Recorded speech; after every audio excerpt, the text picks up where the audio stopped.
Waiting.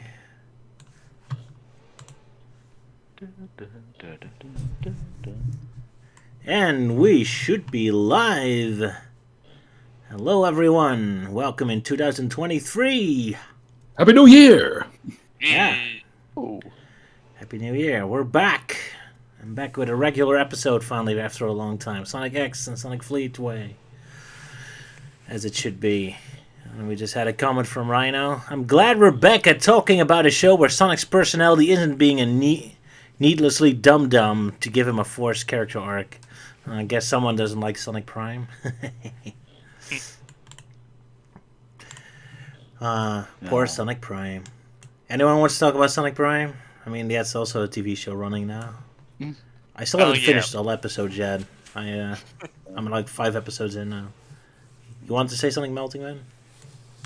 I'll probably just give my brief thoughts on the other episodes. Because, last time we talked about our thoughts on episode 1 from the Roblox events. But right now, 8 episodes have showed up, and so far, I'm liking it. I like what the environments and the characters and whatnot. Voice acting's good for the most part, although there are times where Tails is channeling her in a Rainbow Dash voice, and the guy voicing the main Prime Knuckles, it sounds more like he's trying too hard to sound like Movie Knuckles. But yeah, so far I'm enjoying it, and of course with Shadow being in there, I feel like this is definitely more of how he's handled so far. I feel like Shadow's in Sonic Prime is more of a step in the right direction, and not the bullshit we had to deal with in IDW Sonic. Yeah, he's decent so far. Anyone else has some quick thoughts on Sonic Prime? I thought it was all right. I like the idea of Sonic going to different universes, whereas like one universe is all taken over, all mechanical, because that looks a lot better than what Sonic Force is supposed to be, because it actually shows oppression and Sonic leading a team of freedom fighters. Then he goes into this forest, and then he goes into this like pirate world, which is probably one of my favourites, and how all these different variants are interacting with each other. Sure. Man, I really need to get used to the fact that it's just one constantly running storyline. Like, I'm used to episodes. I find it kind of exhausting, to be honest, because it just keeps going and flowing and just never ends. It's a bit quite an exhausting thing. Also, they have a bit of a problem setting things up. I mean, there are a couple little twists that are kind of fun, like that Amy has her own pet bird as a power source when she's a robot, or that it turned into this monstrous beast in the jungle. The only problem is they never really properly established that the bird was her pet at that point. So when it was revealed, I didn't have any kind of context to it. So I was like, oh, that's weird. How I thought the forest universe is going to be set up is that I thought Amy Rose is going to be like the chieftain of the group of survivors, and the monster is this giant Eggman that's like a T-Rex or something. That would have been interesting. Yeah, I was kind of expecting like the prehistoric world would have like a Robotnik and there was like a evil caveman or a giant dinosaur, but no, Amy's kind of more of the main villain in that one, in her from her motives of doing things. Yeah, because I have noticed that there's no Eggman variants in the other universe. It's just in the New York City universe. Maybe that's why there's 5. Like, there's 5 dimensions, but all of Eggman is all in one, and all the others don't have any Eggmans. I think it's probably to save on character models or something.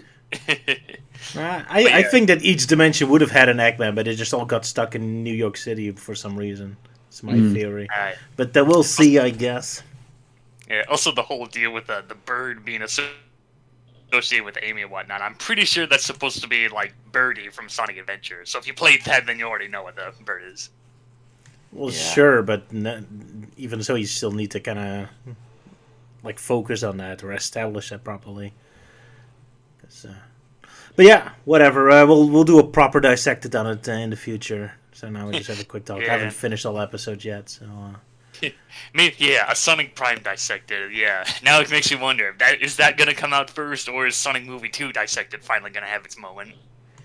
You know I'm going to keep pestering you about that. At the moment you have to pester you, and I threw it all to him. But he can't get... He can't finish it because I haven't completed all the audio yet, so Euan is... He's solving a I'm puzzle. just currently sitting here twiddling my thumbs. Yeah, and I can imagine by the time it comes out, the Knuckles miniseries will come out. Well, Oh yeah, the Netflix series. I keep forgetting either about that, or it'll just be like a 1 year anniversary. Like literally Yeah. taking a whole year to get it all done and dusted. Yeah, sorry, I haven't been really that motivated, even though the movie itself was awesome. But I Yeah. haven't really been motivated making proper Dissecteds anymore. Though, hey, maybe this year will start. It's good resolutions and all that, I guess. Man, last year was a terrible year for my production anyway. It's a good thing we have those streams so I have something on my YouTube, because in terms of animation Dissected, didn't do very well. Oh well. And I was supposed to have one IMP episode finished last year, but Zodi is sick and I'm still waiting for voices. So, but hey, that's at least one way to start the new year, I guess. But enough complaining about that. Let's get started with our Dissected properly. So, Euan, thank you very much for a thumbnail art you created for us. Yep, Star Wars themed because of the few elements that seem to be relating with Star Wars at this point. You know, going to space, a giant death egg, and a darkness returning that plagues the Sonic X series. And a very happy Knuckles. Yeah. Yeah, so like first. My Chris- cameo!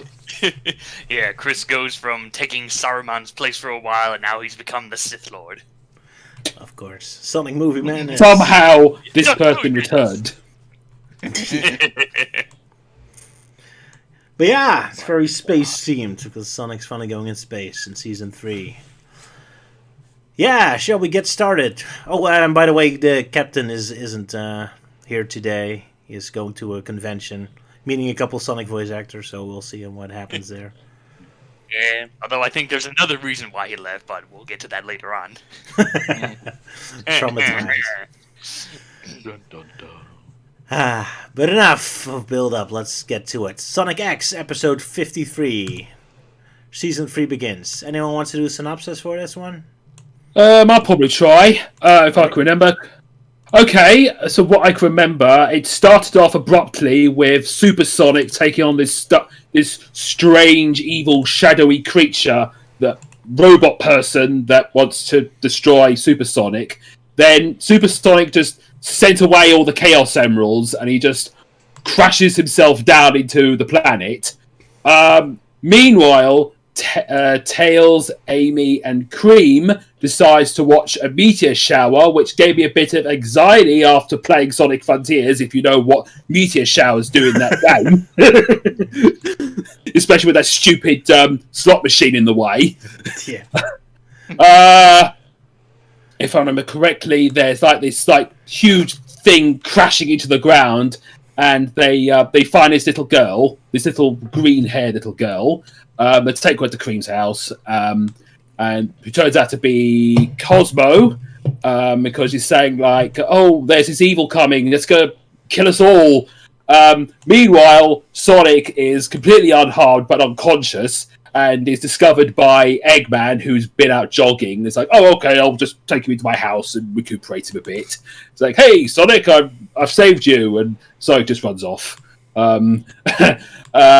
Meanwhile, there's this thing that looks like a transformer, but kind of isn't, that decides to invade the planet. I think Knuckles is involved, because they all decided to fight it, but they lost, because there's this big crater in the ground, because apparently all planets have an egg that have its life force in there, that's like in a little clear gem thing. The robot grabs it, and it drains all the planet of its energy, killing it, and then it disappears.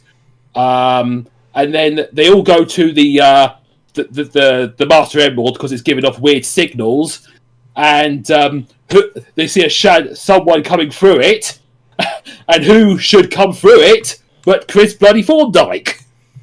Bastard. Yeah, that's a cliffhanger of any. Dun, Because dun, he's been meddling with science on his home world. Because he spent 6 years of resources and money just to build a portal so he could be reunited with Sonic again. Of course, he would do anything for his true love. And poor Sonic and friends, they just had their whole planet die, and now they have to babysit Chris on top of that. Thanks, buddy. Yeah, that's pretty much the episode. The only thing you didn't mention... Yeah, besides the whole backstory with Chris. Yeah, you pretty much mentioned everything, I think, yeah. So, Yeah, I don't know if it was in that episode, but it was pretty funny where Chris laments over a broken photograph of him with Sonic's friends, because it doesn't half remind me of the president in Shadow the Hedgehog having a photograph of Sonic and Shadow on his desk. Exactly, yeah. But it's kind of funny, you know, this whole action scene where the robot is about to destroy the planet, and then just cuts to Chris being dramatic about his photo frame. Yes, because screw the whole planet about to die, but my picture frame. I need to go back to Sonic's world to get a new one. It actually does remind me of that image, that meme image of Wolverine lying on bed caressing a photograph. Okay. Oh yeah, I remember that one. Although, to be fair to Sonic X, I think it's supposed to be symbolic that Chris knows Sonic is in danger. But yeah, the way how it's presented literally is funny. Yeah, it's like anything with Sonic that falls over, it's like, oh no, Sonic's in trouble. I mean, it's like if my Sonic plushie on the door handle fell off the thing, I would not be like, oh my god, Sonic's in danger. I must go and rescue him. Look, Sonic's done it well. Oh no, go get him, Lassie. Pretty much, yeah. I'm kind of surprised Chris bothers to have Tills and Amy in his picture frame. Like, he never cares about anyone but Sonic. But yeah, that's in the next episode where we get their big introduction. But Yeah, well, it already gets a minus point from me because Cream's not in the photo. yeah. How dare he? Yeah, shows Max how she cares about her. In some ways, maybe this is like symbolism of her fate in the games, because after Generation, she just vanished. Pretty much, yeah. But hey, lucky for you, she's still present here. So. Yeah, and in the comics. Yeah, what about to say about the episode? It starts extremely weird, like you're almost watching a different anime. I mean, I always get the impression that the creators of Sonic X much rather just make a generic space anime than a Sonic one. Which, I mean, you can see that in a lot of details, like how Tills of the tornadoes immediately replaced by generic space rocket and all that. But yeah, you can especially see it here. But yeah, now we finally get a whole new saga story. It's not based on the games. So, with the new enemies, I don't know anything about them yet. I like it that we finally have an episode takes place. The Transformer knockoffs do look a little bit imitating, because they also kind of resemble the robot creatures on Sonic Frontiers. Really? No, I'm just saying they don't half remind me of the robot creatures from Sonic Frontiers in terms of design. I guess like the kinda. ninja one or something. Same general idea, I guess, yeah. Due to how intimidating they look. Yeah, who knows? Maybe they're from the same place. Nah, probably not. It is kind of interesting to finally get more information on what Sonic and friends think about outer space, because that was always kind of confusing in the games to me. Like, they never really make clear how much the game universe is in terms of space exploration as we are, because they already had Space Colony Arc 50 years in the past, way before we had anything in space. And Team Sonic Racing, there's like a car manufacturer from outer space, and they found it very normal. So I'm always kind of confused. Like, are they already familiar with other people in space or not? It's never really made clear. So I guess through Sonic X we're gonna explore it a little bit. Yeah, not that Sonic X is really canon to the games, but whatever. Yeah, especially with our new gal Cosmo, aka the long-lost relative of that one character from Sonic Shuffle. Yeah, the similarities. Yeah, it's kind of creepy. I think Cosmo kind of looks more like Void than Illumine or whatever the other gal was called. Yeah, it's a familiar design indeed. But yeah, she's a very popular character and pretty much the only Sonic X character that still gets any fan art respect, except for Chris. I'm also wondering, like, how she knows about Sonic, because she was asked that, but she didn't answer. Just completely changed the question. Oh yeah, that bothered me so much. Like Sonic is such a Gary Stu all the time, right? Like even from outer space, he'd be like, "Oh, you're Sonic. You're the legendary one. You're the only one who works with Chaos Emeralds." It's like like it already kind of annoys me that Sonic is always the super celebrity and all that, and nobody respects any of the other characters. And now even people from completely different sides of the galaxy are exactly the same. It's a little much. It's a little irritating how much of a Gary Stu Sonic is a bit. Oh well. No wonder all the other characters never became playable again. Sonic just overriding everyone's purpose. Poor characters. It's nice to have an episode that takes place in Sonic's world, even though we still barely see any of it. I wish we got to see more of the civilization in Sonic's world, but it mostly takes place around Cream's house and just the forest. As per usual. Yeah. Yep. Well, at least it's not Green Hill Zone. Yeah, unlike Sonic Prime, but we'll talk about that when we talk about Sonic Prime. Man, I hate the fact they use Green Hills on as their central setting. But it's a discussion for another time. One thing that really confused me is, like, they took away the life force from the planet, and you immediately see all the trees die, but only in one specific location. The rest of the locations still are super green. Well, you don't see it in this episode yet, but especially in the next episode, there's tons of green everywhere, so it's really confusing. Well, I guess it's a slow process of when they steal the planet. Yeah, that's another weird thing in the anime. Like, oh, this robot comes down and steals, like, the planet's egg, which is, like, the life force that keeps the whole thing, and without it, the planet dies. So, I guess with Sonic's world, it's just a very slow process when the greenery dies and whatever. Well, it's a fast process because the trees immediately die, like, seconds after. It's just that it doesn't progress further than just where the planet egg was. Well, I guess the force happened faster because they were much closer to the planet A, while everywhere else it just takes a while. Yeah. I guess so, but still. I mean, Cream's house is still green in the next episode. Well, this should be walking distance from here. It's only... Maybe it's just that specific area at the moment. Well, that in Cream's house is too pure to be corrupted. And Sonic mentioned something about the wind dying later, but that's just mentioned once and not really elaborated on. Yeah, what else to say? Well, I did find the beginning of the episode rather abrupt, because I was wondering, like, did I miss a previous episode or something? Because we don't know, like, how Sonic knew about the scary space robot and how Sonic started fighting it. Yeah, same here. I wonder if they're going to explain that, or if they're just them cheating their way to getting Sonic involved right from the start. Because it is kind of a stupid beginning, yeah. But Sonic is usually not really the kind of guy who's, like, really on the nose on what's happening. Like, Tails and Eggman should be the one who should be noticing something happening in outer space, not Sonic. But whatever, they just want to get Sonic in the action immediately, I guess. And what was with his move that get the Chaos Emeralds gone? That was the stupidest thing ever. Like, he just shoots the Chaos Emeralds away, and then he falls. Like, what were you even trying to do? That doesn't make any sense. It's not really explained either. He just says, like, oh, I was kind of careless. But it's not even that you're careless, you're just doing something completely dumb. It's like, oh, I'm going to fight you by removing my Chaos Emeralds. It's like, okay. Yeah, so apparently Chaos Control can not only, like, teleport you from different planets, but also can, like, send the Chaos Emeralds out into the far reaches of space. I see a comment that in the French version it's called the Planet Heart. That makes a lot more sense than the Planet A. Yeah. You're the heart of the planet, yeah. Yeah, heart of the planet, yeah.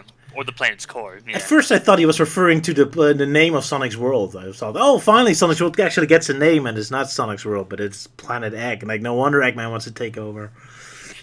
His name is already on the planet. But alas, they're just referring to the crystal thingy. Oh well. And that annoyed you greatly. It's like, oh, god damn it. Say what the name is already.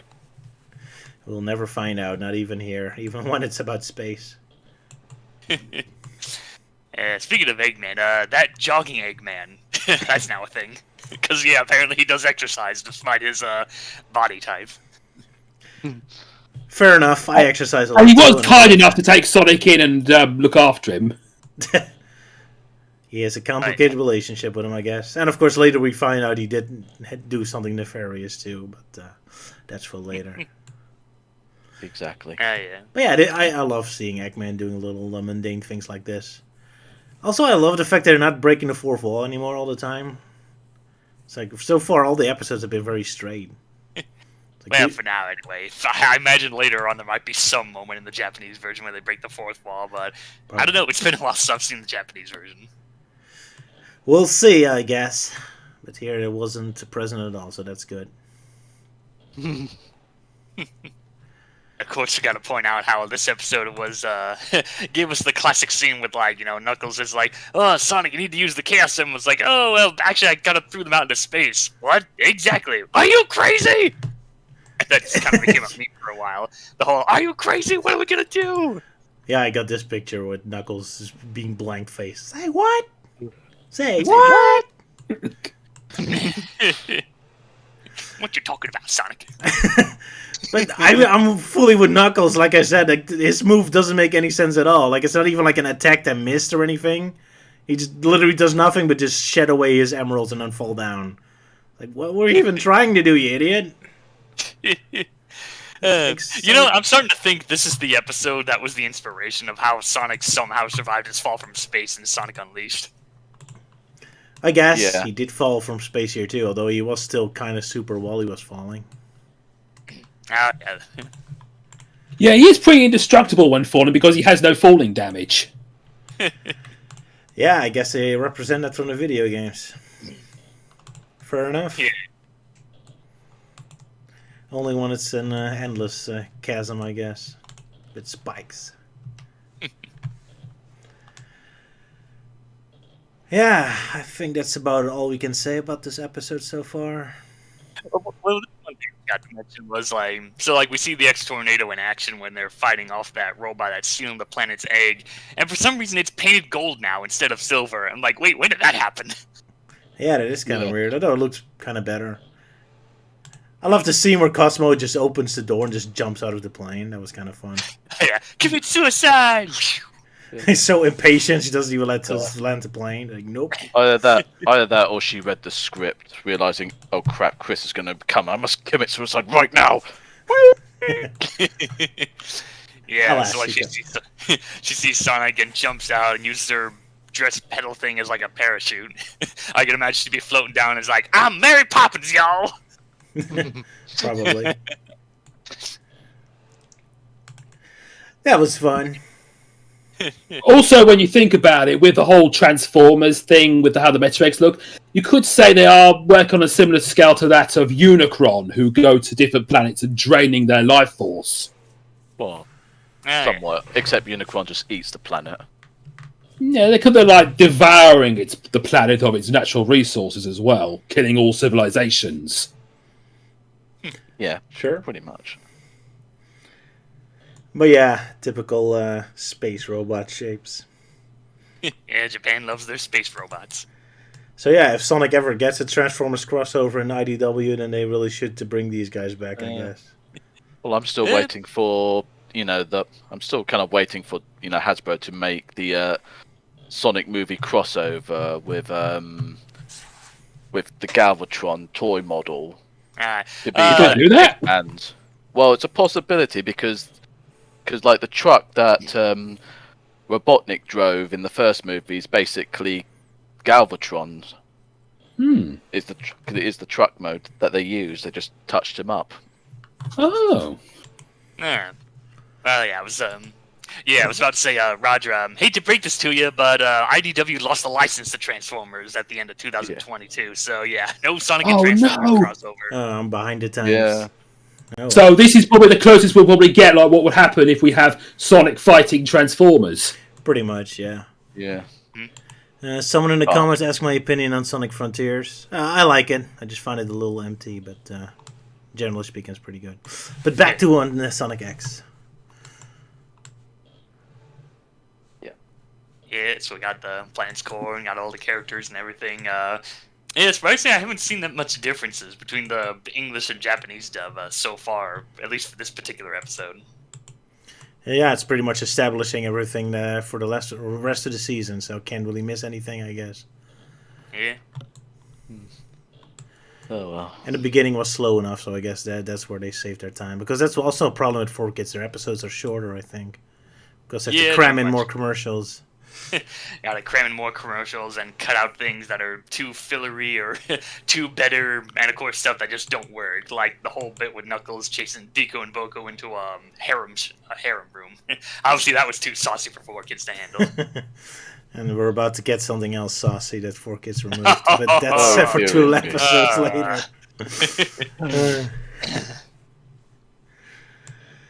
Yeah, do we dare continue on to the next episode and getting closer to that scene? Well, I mean, yeah, we'll just go to episode 2, which is even more exposition. Sonic X 54. Who wants to do the synopsis? I guess I'll do this one. All right. Okay, so where we last left off, Chris somehow used the teleporter to make it into Sonic's world, and he manages to shoot out of the Master Emerald. And it turns out, what's going on? I'm somehow shorter. And Sonic's friend's like, yay, Chris is back. And then Sonic faints, because apparently he's a bit weak from all that battling with the giant robot. So he's taken into Vanilla's house to rest up. And while that's going on, we get a lot more exposition, like, Chris is apparently 18 years old when he finished the teleporter and used it. But when he arrived in Sonic's world, his physical appearance somehow de-aged, so now he's back to being a 12-year-old, but still has the mind of his older self. So Sonic's friends are like, well, that's weird. Although I think that's more explained in the Japanese version. But then later on, we get more explanation from Cosmo about who the Meta-Rex are and how they're planning to going around the galaxies and taking away the planet eggs or planet hearts and leaving them in ruins. So she like begs for Sonic's help, like, "Oh, Sonic, oh, you are my only hope," or that kind of thing.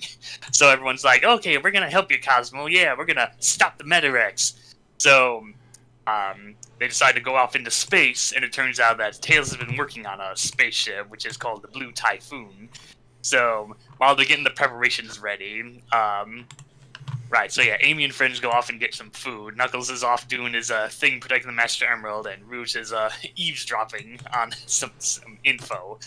And so with the spaceship, they were originally going to have use the Chaos Emeralds to power it up, but of course now they're gone. So what they end up doing is that while Knuckles is off wandering off in the forest, they just freaking steal the Master Emerald without his consent, just to power the freaking spaceship. And of course Knuckles is real pissed off about that. But they're just like, oh, come on, we gotta save the galaxy, and a Master Emerald's our only power source. And Knuckles is like, okay, fine. Well, we need your help too, because, you can use the power of the Emerald. So yeah, they're getting the final preparations ready, but oh no, a giant Meta-Rex robot shows up to try and stop the spaceship from flying. And so lots of battling between Knuckles and Sonic. They eventually get the spaceship up and running, and with Sonic and the spaceship's cannon, it manages to have enough power to shoot him off like a bullet to finally destroy the robot. And of course, we get a nice little touching scene where Cream asks her mother if it'd be okay that she would go with Sonic and his friends to the spaceship adventure. And I was like, oh yeah, sure, just don't be a pest. And yeah, cute scene. And then it ends with the spaceship launching and off they go into space. And Sonic discovers that he has some weird device thingy on his head. But then it turns out, no, Robotnik wasn't saving Sonic to be kind. He was actually planning a secret homing device to keep track on him. So now that they know what he's up to, they're like, alright, we're gonna chase after Sonic. And then, of course, Rouge tags along as well in her own spaceship, which, well, knowing her, I assume that she stole that spaceship from someone, because I don't really believe she would have her own just in storage. I find it so funny. It just randomly cuts to her in her spaceship without context. She just has one in her back pocket. Like, of course he has a spaceship. Who doesn't? Yeah. So off they go to start their spaceship adventure, and that's when the episode ends. Pretty much. Yeah, that was a fun episode. I really love this one. Luke, you have any thoughts on this? Well, even though I found it a bit annoying they had to bring back Chris, they are attempting to make him act a bit more mature because he's an 18-year-old person in a kid's body again. And also they tried to give him more skills, make him more of a scientific genius, and So he's not exactly as whiny, but he still has some kind of affection for Sonic. He still has affection for Sonic, and also without all the other human characters, there's not a lot of like scenes devoted to human characters. So Sonic and Friends get a lot more scenes. Yes, that's indeed a big positive one of this. So they are making Chris the token human, tag-along human character in this series. They had to, yeah. But yeah, he's a little bit more useful, so that's nice. So yeah, Chris is a better character. Although, yeah, his obsession with Sonic is so annoying. Like, immediately how the episode starts, like, all the other characters go greet him, and Chris is immediately kind of annoyed by them. It's like, can you leave me alone? And just because he just wants to go to Sonic. Like, oh, Sonic! It's like no respect for any of the others. He just goes straight to Sonic. Well, I think he's more distracted that, like, oh, why am I, like, younger again? How is this going on? I think that was kind of more of the attention.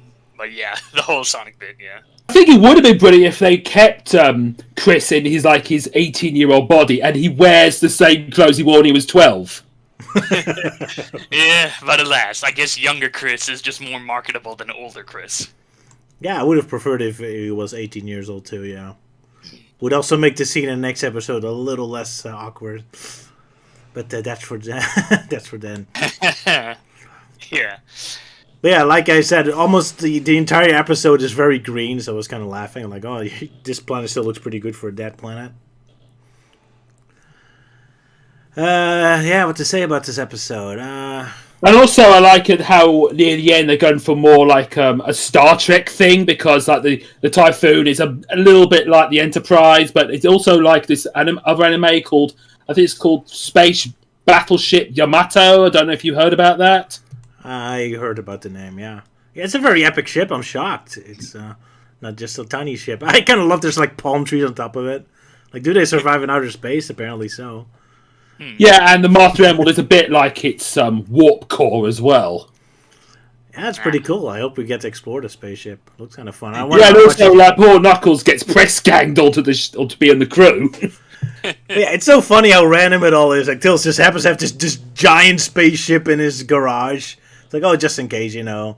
And in the next episode, we even learn this ship is completely equipped with mini subs as well. It's like, what the heck was Tails preparing for? Jeez. Well, the mini subs happen in the next episode, but yeah, according to Tails, it's apparently been 6 months since they last saw Chris, so I guess he's just been that busy and working on the Blue Typhoon. That's why I kind of wish we saw more of the planet's like civilization. It would have feel more smooth if they just got the spaceship from the actual like space association from the planet or something, that they got hired by the president of their planet or something, and that's how they got their equipment. But of course we can't have any of the main characters be inventors. Tails is the only character in this entire planet allowed to be useful, I guess. So he's the one who just has to have this giant spaceship in his garage. Oh well. But yeah, and also this episode does have a lot of hilarious moments, like Cosmo falling down a hill.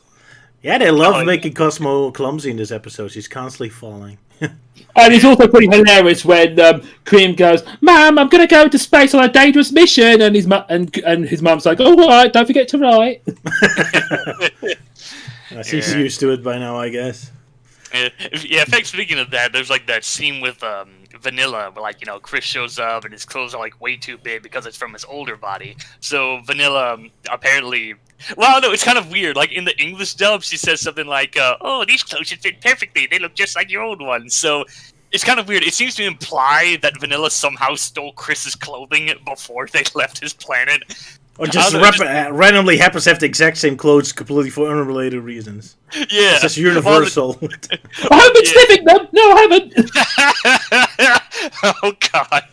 Yeah, so that's weirdly... That seems to imply in the English dub. In the Japanese version, it's a little different, where she says that, like, "Oh, I made these out of memory. They should fit you perfectly." So at least we get a little more context. Like, oh, okay, Vanilla just, like, knitted these from scratch and has a really good memory on what Chris's old clothes look like.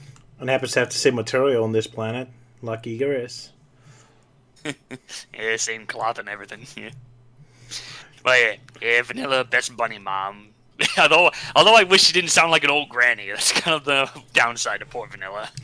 I kind of like the idea for Chris that, you know, you're years older and then all of a sudden you turn younger, you get the same clothes as when you were a kid. It's like if we suddenly turn 8 years again and then suddenly get our Sesame Street t-shirts back or something. Like you feel super awkward about it. It's like, oh, what the hell happens? Reliving our second childhood. Something like that. Because Chris says something like that. Oh, it's so weird to have these clothes on again. It's like, that was kind of like a fun moment. It's too bad he has like kind of normal, cool-looking clothes. It would be funny if it was really pathetic clothes. But, oh well. Sad excuse. What if Vanilla made Chris wear her husband's clothing? That would have been interesting. Yeah, that would have been very. He's belonged to my ex-husband before he cheated on that clothing. Yeah, that would be pretty creepy. Like, oh, is that why you stole Chris's clothing in the other plane in the US though? Because they look just like your former husband. Would have been funny if Vector the crocodile wears clothing, and that's the clothes she would give to Chris. It's like, oh, why you have his clothes in here? What's going on between you? Yeah, I'm kind of surprised we still haven't seen the Chaotix. Like, they will show up in this season, right? Yeah, they show up later in season 3. Because I'm really confused how they're gonna fit in, because they never went back to their planet, and now they're not. They're probably going to try and steal another DVD player. Probably. Yeah, That's what they do. They go to different planets and steal their media devices. That's their running gag now. Yeah, why not? Yeah, they're going around stealing appliances, and SPL leaving behind notes that says like, "Oh, don't worry, I'll return these." Unless it's the Hulu version where they remove. I like that the people are trying to sell you hooky gear that they got off the back of a van. Pretty much, yeah. It's still so surreal to me that the Chaotix only showed up for 3 episodes. Oh well. Anyway, yeah. So I was kind of amused how much food Amy and Cream and all got. Like, first I was kind of joking, like, oh, you think with 2 bags of groceries you can survive a space trip? But later we see a shot of the just giant mountain full of crates. It's like, oh, damn. You would think that Tails would have made a replicator or something. No, alas. But, well, they're very good at buying every grocery shop empty, I guess. So that's the one thing we learn about Sonic Society in their planet. They have a lot of groceries laying around. I think the majority would probably be Sonic's chili dogs. Probably. Yeah, they have like Walmarts every block away. So like McDonald's. Oh, yeah. Oh, speaking of McDonald's, it does get a cameo next episode. Oh, yeah, they do a parody of that in the next episode, yeah. Kind of, yeah. I kind of like this shot of Amy where she just looks like she's seen a ghost, or she has this 1,000-year stare, as if she's traumatized. Like, yeah, when she's explaining the stuff, like, oh, like, they have a plan, that kind of thing. Yeah, it's not that dramatic, but she has this super scared face on her face expression. Also, I believe in this episode there was a bit of an animation error, because when Sonic tries to talk to characters, his arms briefly turn blue. Oh yeah, there's like a scene with Cream and Cosmo where Cosmo was like, "Oh no, this planet looks so peaceful. It's a shame to see it go." And Cream's being the optimistic one, like, "Oh, Mr. Sonic will help us." And then Sonic rushes in, and it's really something you really got to slow it down, because his arms turn blue for a minute, and then it goes back to his regular colors. But yeah. I wouldn't have noticed it if Meltingman didn't point it out. And yeah, I don't think Sonic ever eats chili dogs here, because it was still an American thing. They didn't really bring it over until Sonic and League. Yeah, they haven't really fully established that yet, but they've done it a lot in Sonic Prime. Well, from Sonic Unleashed on, they do it everywhere, including the movies. And But yeah, it's kind of ironic. It's kind of funny that Sonic has blue arms here. Like, oh, that's just a typical animation mistake for Sonic. But then the next time Sonic had a TV show was Sonic Boom, when he was established of having blue arms in that universe. And in the movies, yeah, I don't know why they so desperately want him to have blue arms. Like, why are tan arms so? I guess to make him match his legs. I guess. Yeah, maybe. I guess, but I kind of like it when his arms stick out. It makes him look more dynamic. Like, I don't know why everyone has such an obsession with. Oh well. I don't know, maybe it just looks better on Sonic to some people. I mean, like Knuckles, he's all red, he doesn't have 10 arms and whatnot. And this is probably me nitpicking little details, but I was kind of looking in the background. At one point you see other houses close by Cream's home. It's like, oh, they actually live in a village then? And then later you see the exact same camera shot, but now the house is gone. So, I know it's a pointless detail, but I'm just constantly trying to figure out, because I'm interested in how their world is like, because we barely get to see any of it, so I was constantly paying attention to the background. Like, hey, other houses, what's going on? Who lives there? And then we never get to see it.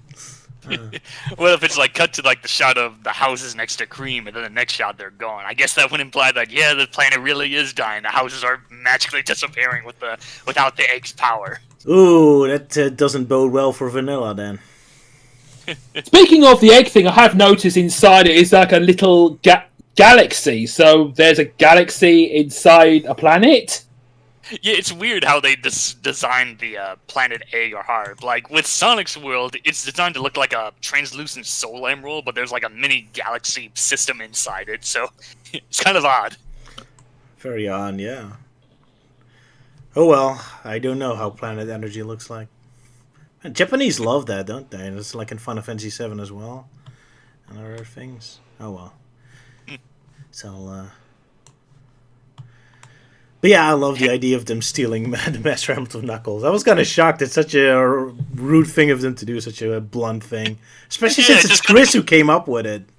It's like, oh, you're turning into a criminal now, are you? Yeah, it's so weird. It kind of comes out of nowhere. It's like, oh, we'll steal the Master Emerald. I'm sure Knuckles won't mind. And of course, Knuckles does mind. It's a good thing I wasn't drinking water or would just spit it out. Like, I did not expect that. Like, oh, okay. They're playing with fire now. Lucky for them that Knuckles was just randomly going after Rouge for no reason. Otherwise, he would have been there and immediately punched him up. Yeah, and then of course the whole bit, like Cream's like, oh, we're gonna go into outer space and use the Master Emerald, isn't that fun?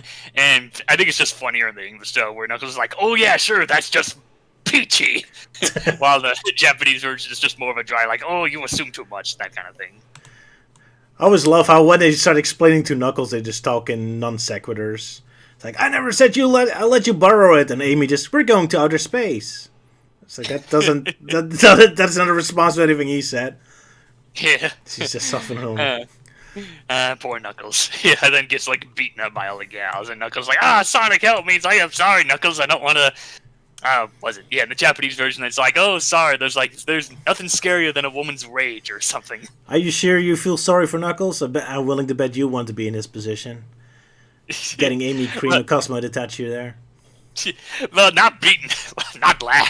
If I do, then I would be sent off to the jail for pedophilia. With Cream's Probably, case. yeah. But no, I much prefer not being beaten up. Oh, are ya? How boring. No, I ain't no masochist. There you go. I also love when Tails is explaining how he's building his spaceship. Sonic is actually paying attention and thinking. It's like, since when is he smart enough to figure this out? Oh, well. Yeah.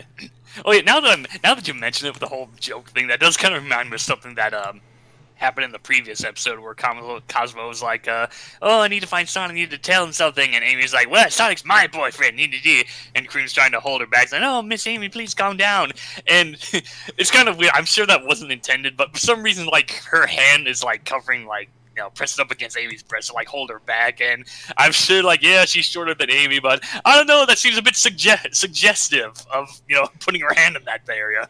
I didn't even notice, but okay. Yeah, who knows? I also was kind of surprised that when they were fighting the big robot, he just immediately shot rockets at Tails' spaceship. I'm not surprised.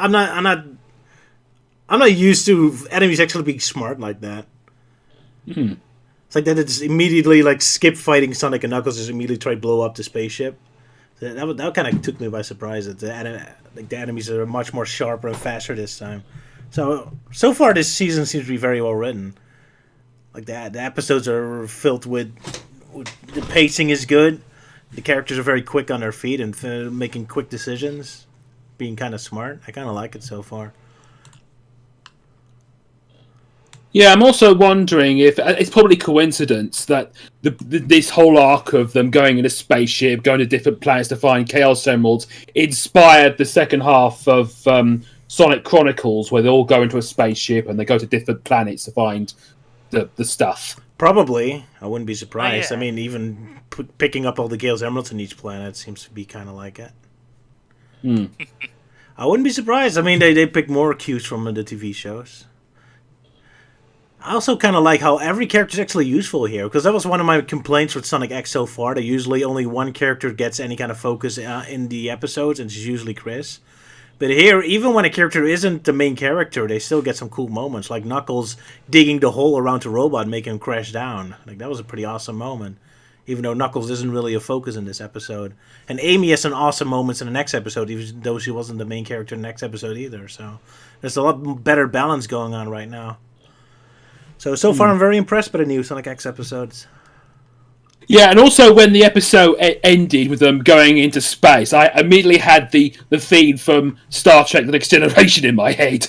Of course. Yeah,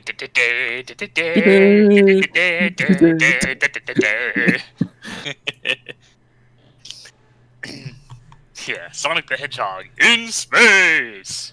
Indeed.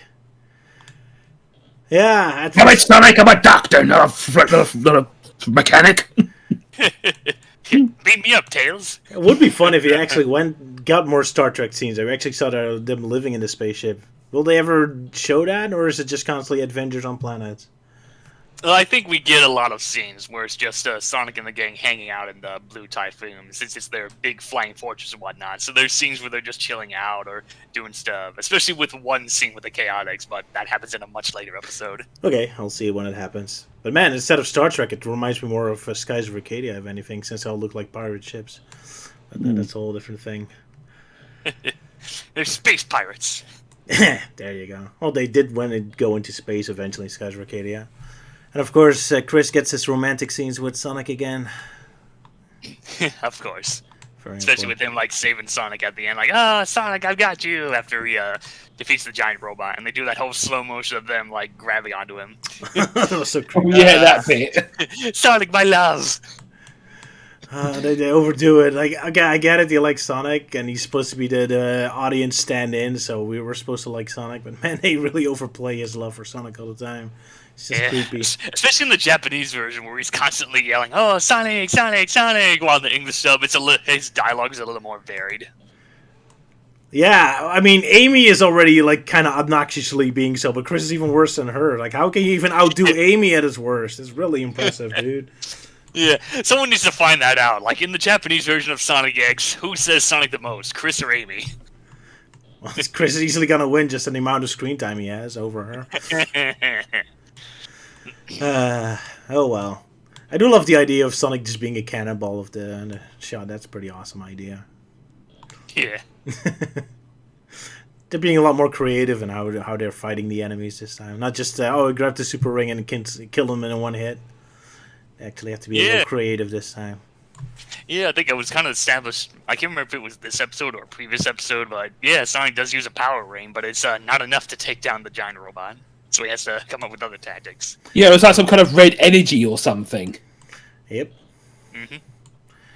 Pretty awesome. Yeah, what else? Yeah, I like the shots of Sonic trying to punch the giant robot. It's a shame you never see him just hurt his hand. It's like this. Guess he has really powerful hands. Yeah, and one shot that was a little overkill is when there's like 100 missiles flying at Tails and Sonic just hits him out of the air in one hit. I think that was kind of overkill a little bit. It's like, way to kill the tension there, dude. Yeah, my fists, they are made of steel!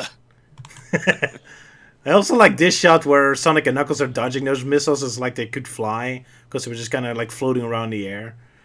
What's interesting about that bit, if you noticed that, looked at, say, Knuckles, he looks a lot more animated whilst dodging the missiles. Yeah, pretty much. Yeah, hey Sonic, I can defy gravity! Pretty much, yeah. Yeah, anything else? Not really. For me. I guess I forgot to point out the design of Eggman's new base in Sonic's world. I actually like it better than how it looked like in back in the early season of the show when it was just this kind of a random skyscraper. Do I have a shot of that? It's the main base on the planet. You mean? Yeah, his main base on Sonic's world, which he later uses one of the capsules as his own spaceship to chase after Sonic. Not sure. Yeah, I mean, Eggman just barely did sod all in these episodes. Well, whilst the Metrex just did their thing, and he seems to prefer just waiting in the shadows, see how it all plays out. Maybe he's having another moment like in that Sonic is running episode. Like, oh, I'm gonna fight off Sonic while the Metarex distract him tomorrow. So, don't let these robots or drain the planet, and I'll just go back to my crossword. Yeah. I'll destroy him after my nap. Yeah, I guess I have a lot to establish, so I don't have time for Eggman just yet. Mm-hmm. Oh well. Okay, are we done with this episode? Pretty much. Yeah. Oh boy, then it's time for the V episode with the V scene.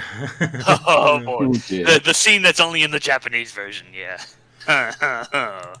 Like, All right, I guess it's my turn for the synopsis, unless Euan is here. No, I can't pass the buck to anyone else. yeah, he's still off to dinner, though. I think that's just more of a made-up excuse because he really doesn't want to talk about this episode. Right, so we start back in Chris world, which kind of surprised me. I didn't expect to see the other characters other than Chris, but yeah, everyone is still old, they're still alive. We get to see Helen and Danny and everyone. They finally learned that Chris went away, and he didn't warn them. He just immediately got off. Even though last time he started meddling with the other worlds, he almost destroyed both universes, and he's kind of doing it yet again. But, Chris, his love for Sonic is more important than the world being destroyed.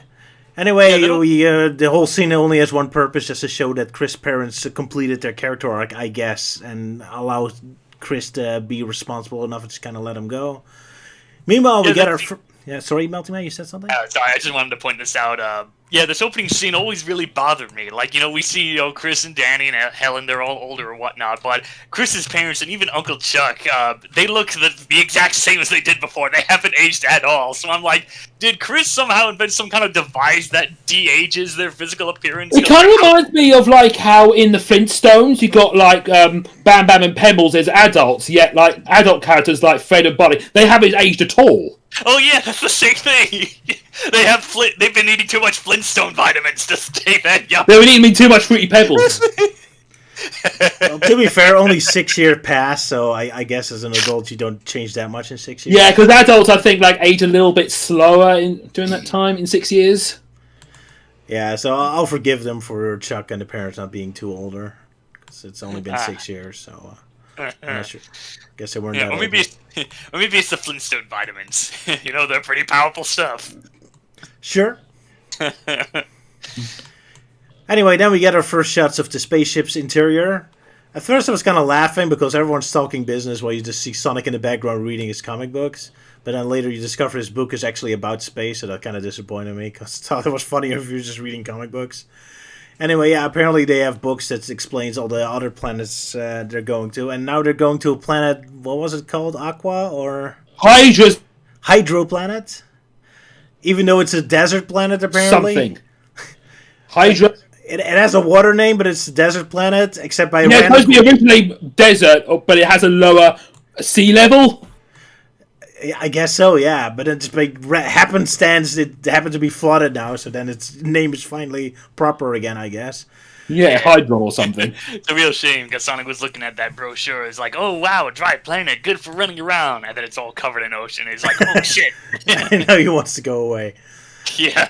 But yeah, so now it's a big water planet, and this Tails happens to have a whole army of subs and a spaceship as well, because I don't know what the heck he was preparing for, but there you go. But yeah, Sonic is scared of the water, so he wants to go away. But for some reason, Sonic still gets the water mission. Everyone else goes to the dry land and starts digging, while Sonic and Chris go in the water. So whoever assigned the missions is an asshole, I guess. So we get a very funny scene where Knuckles is like digging like mad with his super machines and digging through the whole desert, and then you just cut to Cream grabbing her toy shovels and also helping out that way. They should have put a sandcastle. Well, Oh, yeah, she didn't make a sandcastle. It was genuinely digging. But it's kind of funny to do in these tiny little things. That made me laugh. It's just a cute moment where Knuckles is busy digging, and Cream's like, "Oh, we should help too." And then Cream and Cosmo start digging with the little rake things. It's so funny. You see Knuckles in the background is miles away with a huge ditch, and then Cosmo and Cream are just playing in the sand with their little shovels. I love that kind of stuff. That's great. But yeah, Amy's kind of bored and walks off. Anyway, yeah, Sonic and Chris, they find some weird tower that has enemies there, which they immediately assume is the robot army of the first episodes, even though they don't look like that at all, and they don't know anything about the aliens on this planet. But Apparently, Well, I think they're immediately correct as well, so lucky them. But I think it's because of the eyes, because like the eye shapes are like designed exactly like how the Menerics are normally designed. Fair enough, but I assumed that they were the normal natives of this planet because they're fish on a water planet. Although, in hindsight, this shouldn't have been a water planet, I guess. But yeah, so they immediately start fighting. There's a joke that Chris thinks he knows Kung Fu, and he does because he trained with Tanaka, except he's forgetting he's 12 years old now, so his strength doesn't really translate until Chris gets hurt, which is also always a pleasant thing to happen. So finally, Chris gets a little slapstick. So that's good. Unfortunately, Sonic almost drowned, so he gets captured. And Oh yeah. Especially that one scene where like Sonic like pushes Chris out of the way. That's like definitely a scene that people have taken out of context. It's like, oh, Sonic drowns a kid. Oh yeah, puts him in the sea. Yeah. Good one. Anyway, yeah, Chris returns back, and then we suddenly cut to Amy being in an underground city with people. Like, you'd think this would be an important detail. This is her meeting with the actual natives of this planet, but it's such a random moment. Like, you just see it in one shot. It's like, oh, I found the natives in their city, and then it immediately cuts away again. I also kind of laughed because when Amy talks about Sonic being captured, she's all happy about it. It's like, yay, Sonic's captured because now we can save him. Oh yeah, she's all fantasizing and mimicking Sonic, like, oh, Sonic, I'm here to save you. Oh, thank you, Amy. Oh, I love you. Da, da, da, da. It's just so covered. It was kind of funny, yeah. Oh, they awkwardly listen. Yeah, speaking of awkward, then tells Chris that he needs to go to have a shower, and we get to see it. Yeah, that scene that only happens in the Japanese version. So It's okay, folks. He's 18 technically. technically, yeah. Yeah, technically. Yeah. So hey, if you want to see Chris's showering body, then there you go. Anyway, before the FBI starts pounding on our doors, I'm not going to show it too much. Anyway, yeah, we get some more flashbacks of Chris's life up until now. He worked at McDonald's despite him being privileged and having a great scientific career going on because he wants to learn about all facets of life, I guess.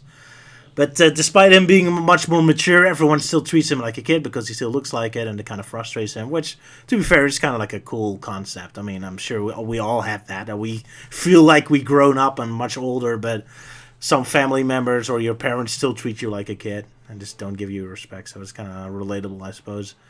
I kind of find it funny he even says that cream and cheese are stronger than him. I mean, that's a bit of a harsh thing to say. I mean, to be fair, cream and cheese are powerful in Sonic Advance, so they're pretty much the strongest character if you count them there.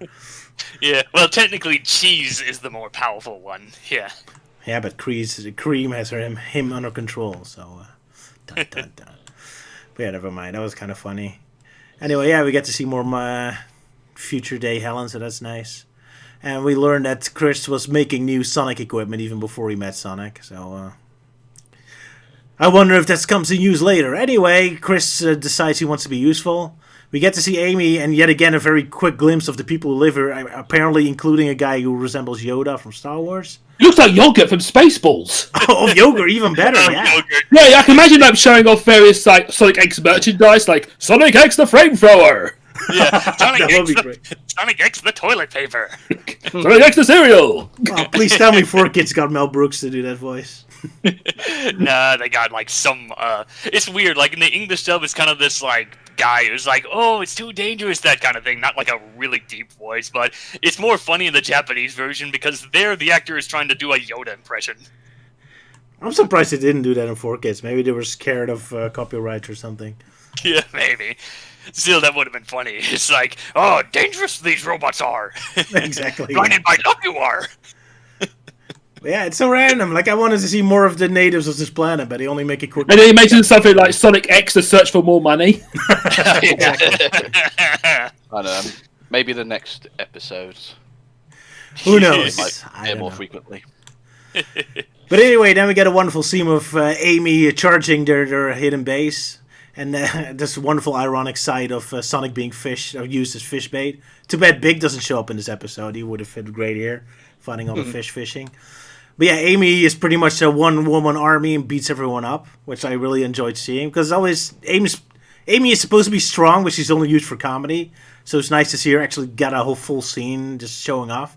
Even Tills gets a pretty cool scene where he jumps into his airship. He gets some super cool shots and all that. So, like I said before, that's what I kind of like about Season 3. They do really make the other character feel much more important now. It's kind of amusing that in his spaceship, there's like this whole conveyor belt with multiple airplanes. So, man, Tills, what did you prepare for? Jeez.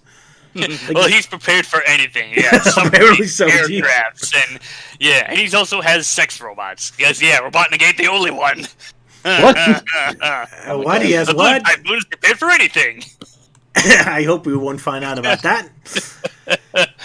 But yeah, a lot of cool anime shots. Now we learn why there's palm trees on the spaceship, so they can be knocked over Thunderbird style when the airplane comes. It is awesome. That was always been a thing before. But I found the Blue Typhoon is kind of weird because like they're spaced like way out so far. Because like they do that because the X tornado is like big, so they got to clear them out of the way.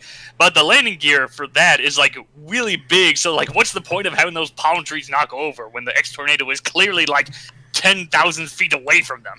I guess Tills likes the visual. It just makes him nostalgic from home, I guess. Probably. But yeah, so Amy tries to save Sonic, but Sonic almost tries to kill her by dodging her rescuing jump, and she falls in the shark. So, pretty dick move from Sonic.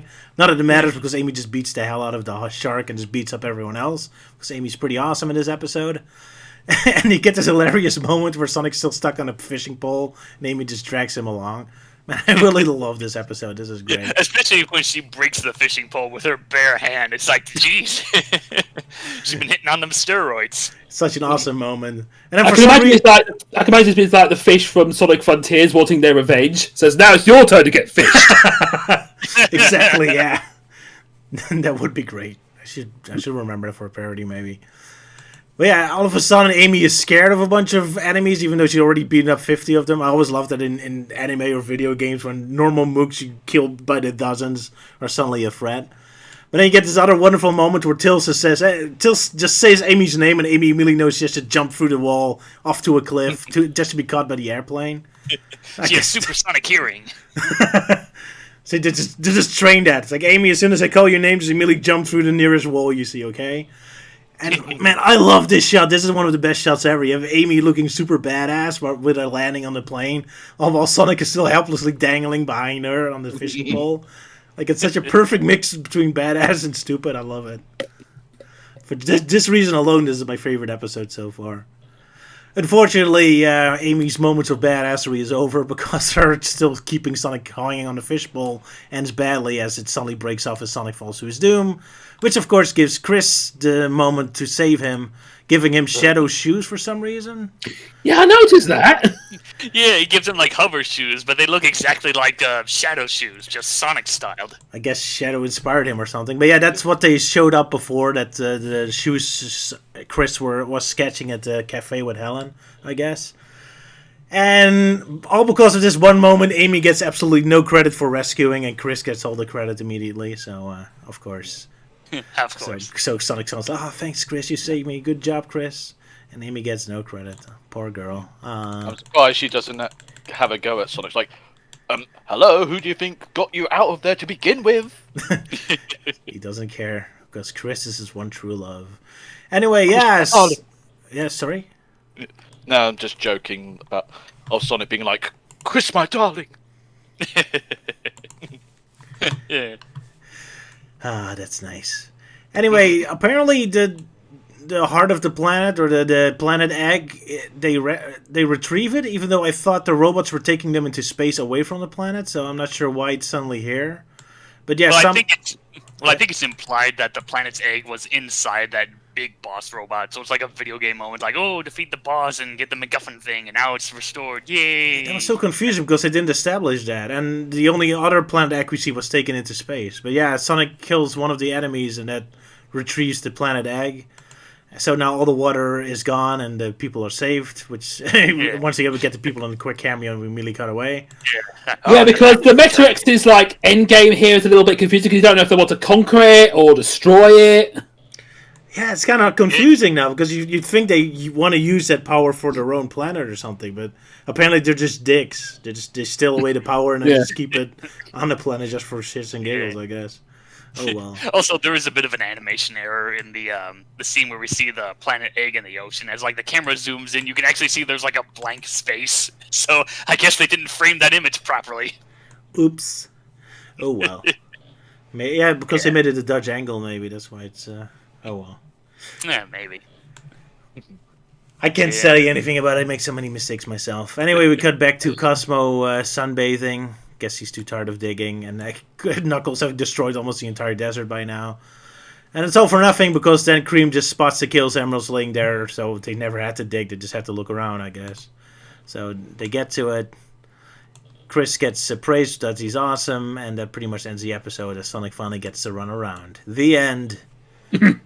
So, anyone else have some thoughts, or did I ruin everything now? I do like.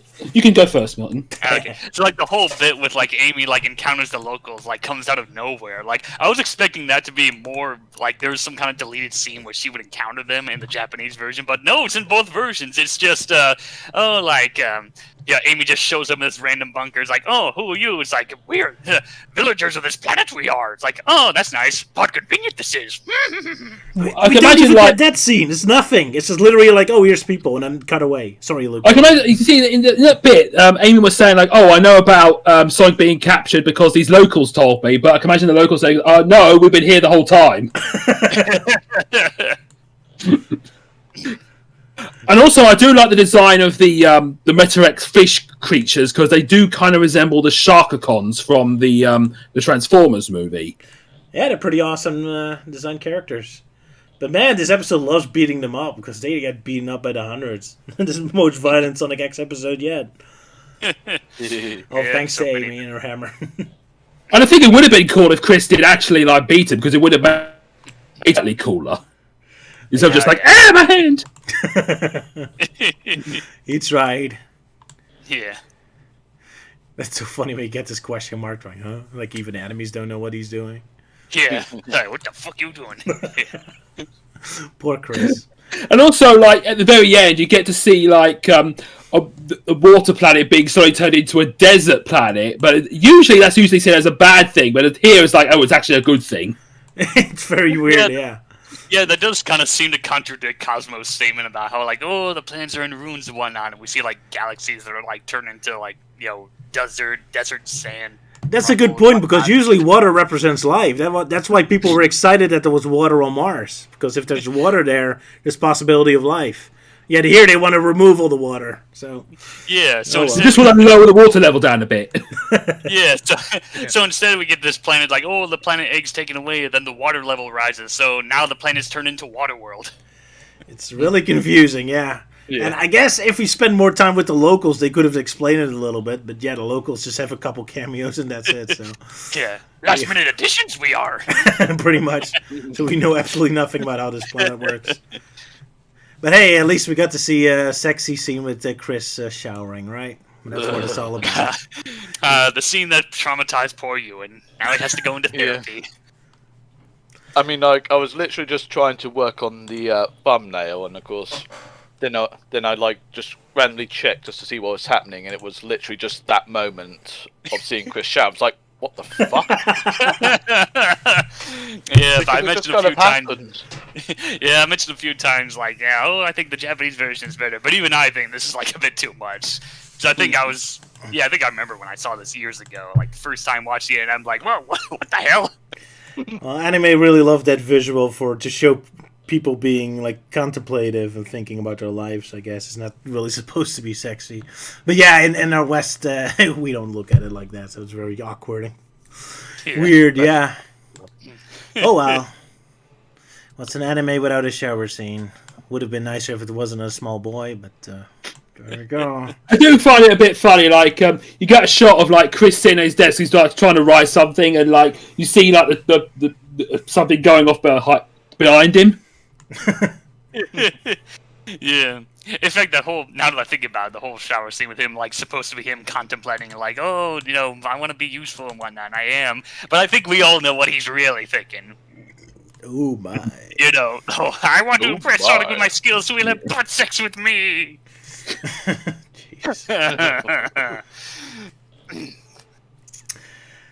Yeah, he might as well with his obsessions. Yeah. You're welcome, out of context people. Yeah, people who have no idea what you're referring to are very confused now. It's referring to an old cartoon I made. Well, I mean, we've mentioned the joke like 7 times already on this stream series, so I think by now they would have gotten used to it. That's true. There's also another bit, like, at the beginning where, like, they went against, like, Tails or something, and Tails says, like, I'm the captain. I was like, who the hell voted you the captain? Oh, yeah, that Amy was telling them to land. Yeah, that was kind of weird. Oh, well. But they haven't, like, given themselves roles of what they're doing on the ship. Yeah. It's kind of funny they already know what the names of all the commands are. That I especially noticed that in the previous episode when they shoot Sonic through the cannon, where everyone, including Knuckles, know exactly the name of that technique. Like, when did you decide on this? Did everyone already read a manual? Did you already give Knuckles a whole list of all the methods and attacks you have?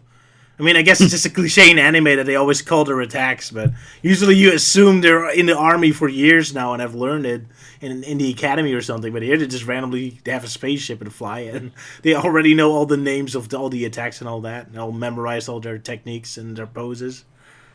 Because it's anime, they just know, I guess. Oh well.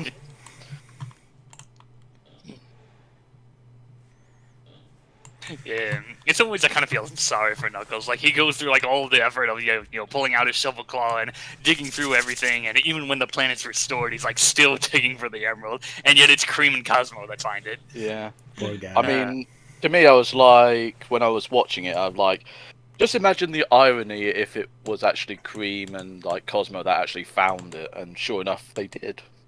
But not in the way, but not in like the comical way I was half hoping for. It would have been funnier if they did it with their toy shovels, yeah, and that would have been funny. Yeah, their toy rigs, yeah. Oh well. But yeah. I'm also surprised that when the water level was seen, you don't get loads of fish on the land. That's going. Oh yeah, Well, flopping around. We saved life, and you see hundreds of the dying fish. Like, oops. Yeah, because we all know how Sonic X loves dying fish. Sonic in general loves dying fish. Poor fish in Sonic the movie. I still get All nightmares. the fishing in Sonic Frontiers. Oh yeah, especially when he cooks them in that DLC pack. Ooh, naughty. Yeah, that cooking thing it's just plain useless because it's like cranking up one of those Jack in the Box toys where you have to stop when the music stops. I think how is that? It doesn't even make sense. You just get more tokens from the fishing. Yeah. I just think it was just added just because of the whole sort of Monster Hunter DLC shit and such. Probably, yeah. Yeah, with all the Monster Hunter and Sonic crossovers they've done, yeah. Oh well. Yeah, because the cooking thing doesn't make sense. You don't even eat the meat.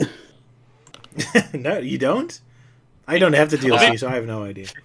Well, maybe he gives the meat big. Oh, that cooking thing was actually part of the DLC. I thought it was actually part of the main game. Nah. Nah, it's a special DLC, yeah. Oh, okay, that makes sense. Yeah. Because I thought that Sonic cooking was a bit weird for him. A little bit, yeah. It's the first time he actually sees him kill animals. Yeah, Deliberately, it's anyway. It's kind of funny, like, people were making the connection, like, oh, Sonic Frontiers is like Zelda Breath of the Wild, and apparently you can, like, cook your own food in that Zelda game. So, hey, here's a DLC for Sonic where he can cook his food. There you go. Except he doesn't have a hunger meter, so it's not entirely the same.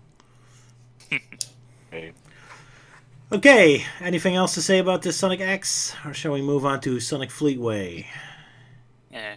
Well, I guess I should just briefly mention, what do we all think about Cosmo so far, since she's, like, been introduced and whatnot? She's quite nice. Yeah, she's cute. Nice. I mean, this is very early days because I know about like she eventually there's like something between her and Tails, but that hasn't been established yet. But you can tell that she's quite a cute character. She's a little bit of a klutz, but no, she's quite cute. She's a bit of a cute character. Yeah, I guess that would explain why Cosmo like still has a lot of very dedicated fans, especially to the whole Tails and Cosmo shipping. But yeah, People we love won't get to shipping, that yeah. until much later. Well, it's kind of inconsistent because she's only clumsy in the second episode. The first and the third one, she wasn't really. So now it's like she's different personality every episode. I guess we'll just have to see what's happening. Yeah, for at this point, she just resembles Cream number 2. So I hope she gets some more of her unique elements later on. But yeah, no Cream problem with her. likes it. She's a nice character. Yeah, she's like the older sister that Cream always wanted. I guess so. Playing in a sand together. Ah. Yeah. So, Fleetway time. Oi, mate. Can do. Alrighty. Well, Master Euan, you want to do a synopsis of the exciting Eggman story? Death Egg, story. Yeah, Eggman is always... might as well. But then again, it does star, a particular round egg-shaped character, so might as well. Alrighty. So, yeah. One thing I might as well mention though is like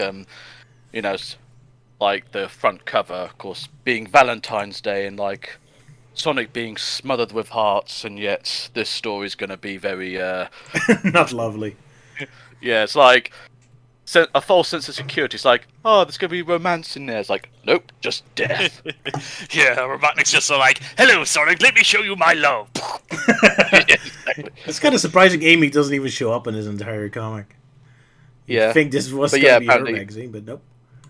Yeah, I'm not sure if I remember, but I think the Fab free gift was basically a Valentine's card that was attached to the side. Okay. But that was quite a while ago, so could be wrong. But But yeah, do tell us about this lovely romantic Valentine story of Robotnik and his lovely death egg. his lovely partner Grimer. Haha. But yeah. So the story starts off where the Death Egg finally launches off from the floating island, with Robotnik, of course, gloating happily like he's finally got it working again. And then we cut to Emerald Hill Zone of Sonic and Tails basically beating up a bunch of badniks, with one of the Rhino bots apparently gonna try and attack Sonic, but Sonic decides to jump into like basically an infinite sort of spike area. But it's fortunately saved by Tails, thankfully. But of course, But who saves the flicky that was inside of the Batnik? exactly, Tails just like He's dies. dead. Like it's just like I don't care. I'm just rescuing Sonic. Exactly. But then things suddenly get dark as an eclipse apparently is happening. But then the moon seems to suddenly have eyes. Majora's Mask, anyone? Yep. But then it turns out to be the Death Egg and basically does a tiny zap of its power on Emerald Hill Zone, basically just blasting everyone all over the place. I love that duck. He looks like, ooh, what's Yes. happening? Like Yes, he's it's dying, and he has a stupid face expression. Yeah. Exactly. It's like, this is my first cameo appearance, and this is what happens. Would have been funny if there was like a competition where one of the readers could get his own character as a cameo, and it's this one. Like, oh, here's your character. Yeah, wee! But yeah, sorry for interrupting. Go ahead. Yeah. Sonic, of course, is there to basically they're saying like, "We're gonna stop you, Robotnik." But once again, Robotnik goes like, "No way can you defeat me! That and my death rays will destroy you." Then Tails decides like, "Okay, I'm gonna surprise attack him," but then immediately gets vaporized, leaving a rather astonished Sonic. Like, wait, Tails died? Right, that's it. Serious mode on. But then the Death Egg just basically goes into full power mode and basically annihilates Emerald Hill Zone, all the people, including Sonic. But then we find out it was all just a simulation. So, I mean, because of course it's got like the caption there saying like, "You guessed it, boomers, the whole story never actually took place." It's all so just funny done they as- keep calling us boomers, like only old people read this Exactly. comic. Stop calling me old! But yeah, like, Yeah. and of course Robotnik is like super thrilled at like what he saw. It's like, "Oh, I so hope that's gonna happen." Yeah, I can imagine like someone would be real confused if they like read this story and didn't have the last page. So it's like, oh, everyone died at the end. Happy Valentine, everyone! Look how pink it looks. It must be romantic, right? Yeah. But yeah, Robotnik, of course, is gloating like, with the final like rocket thruster arriving, the Death Egg is close to completion, and then he will finally have absolute power over all planet Mobius. Next issue, the Big Con. Man, I really love the artwork again. Man, the colors are really awesome. Yeah, I actually love how dark and how dark it is, because you got like the Death Egg destroying everything, and you got Tails being annihilated, and then you got Sonic being annihilated. This is kind of like what happens if Eggman finally wins. It's pretty intense, yeah. Man, you British really love the darkness. Fleetway's constantly very dark, and I love it. Well, they always make Judge Dredd comics, so naturally that ends up seeping into Sonic at some point. Good point. It is the Judge Dredd team is working on this, and they show it off here. Jeez. Yeah. I mean, when you think about it, Fleetway Supersonic is the closest thing to Judge Death. Jeez. I guess so. It's very intimidating, seeing like the Death Egg like shooting lasers out of its eyes. Although in the first panel, it kind of looks like it's shooting one out of its mouth. Yeah, indeed, it does. Yeah, he's going all, I'm a firing my laser! Well, with Tails flying towards him. Yeah, not the smart place to attack. Oh, I'm going to attack straight at the place where it's going to shoot.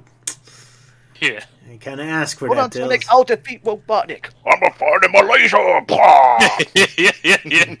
I think they could have taken something a bit further, where like after seeing Sonic being vaporized, you like see his skeleton. No better. You see him also looking goofy, like the poor duck who he kills. You could have noticed when it destroyed all the villagers, they look all right. It infected Tails and Sonic. Yeah, that's a good point. Yeah. Maybe it's their take on your death sprite. Like, you know, when Sonic dies in the games, he just looks goofy and he falls through the floor.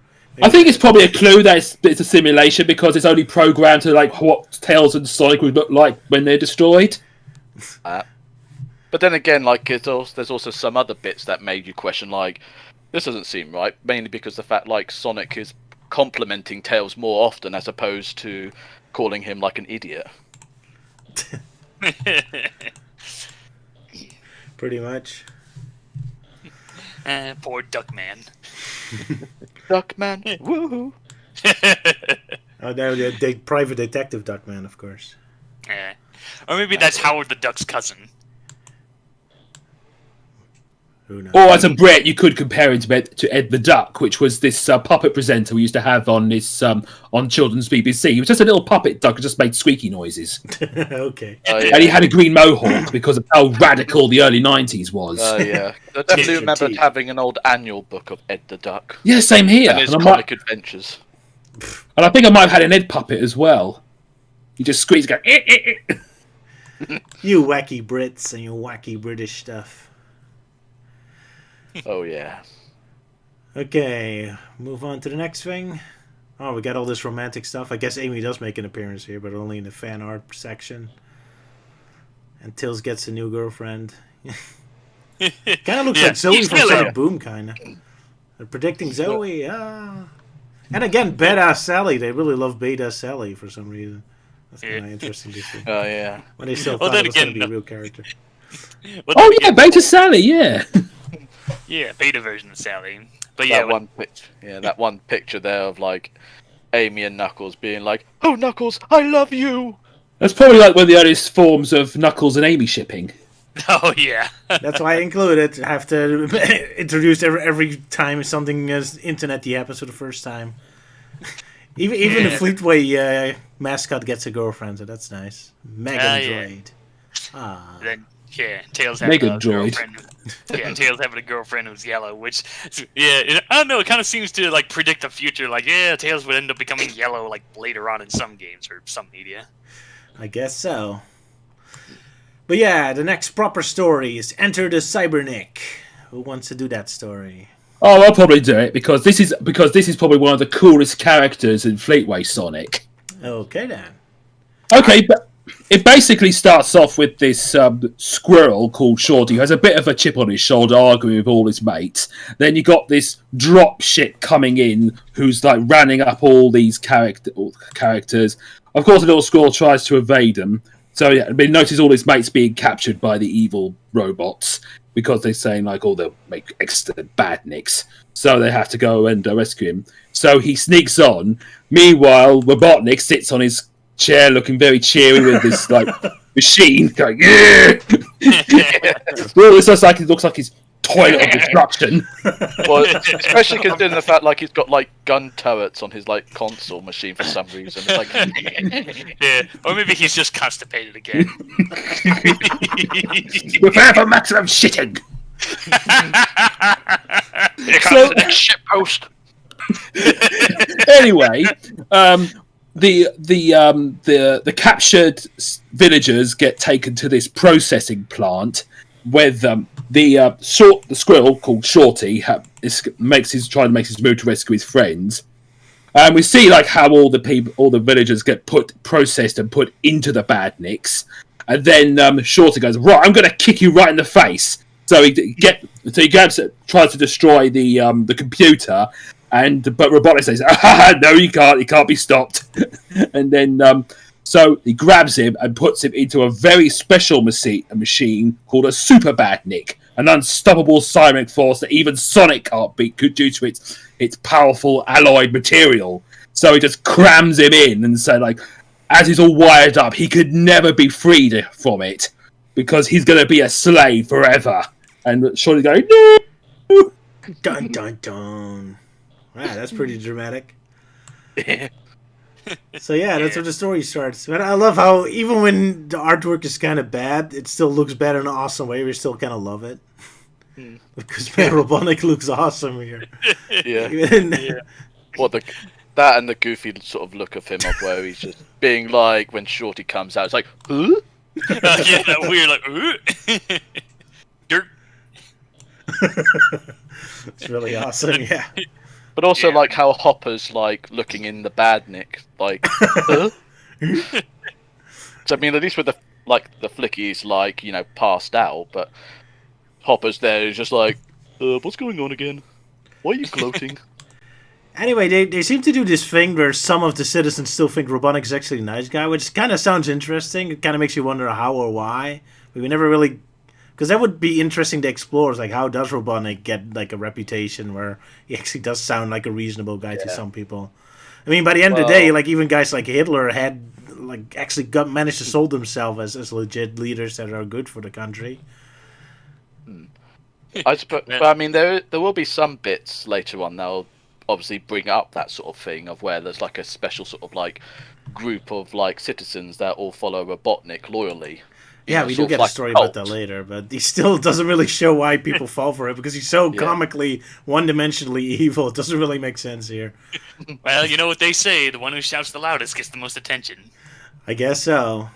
Insert joke about Trump, I guess, or something. Also, the way that he puts the robot inside the robots is not as like gruesome as like roboticization, where like their DNA gets changed into machine, or like what happened to Rusty Rose in Sonic Prime, where like all her innards and parts of her body gets replaced like a Borg. Here, they're just a battery, wired up. It's pretty awesome. Man, when I read the comic for the first time, I thought that Eggman's dropship had like a red cross on it, just to trick people as medical. Only now do I see it's actually Robotnik's logo, but it's kind of funny if he just kind of pretend to be like a hospital ship.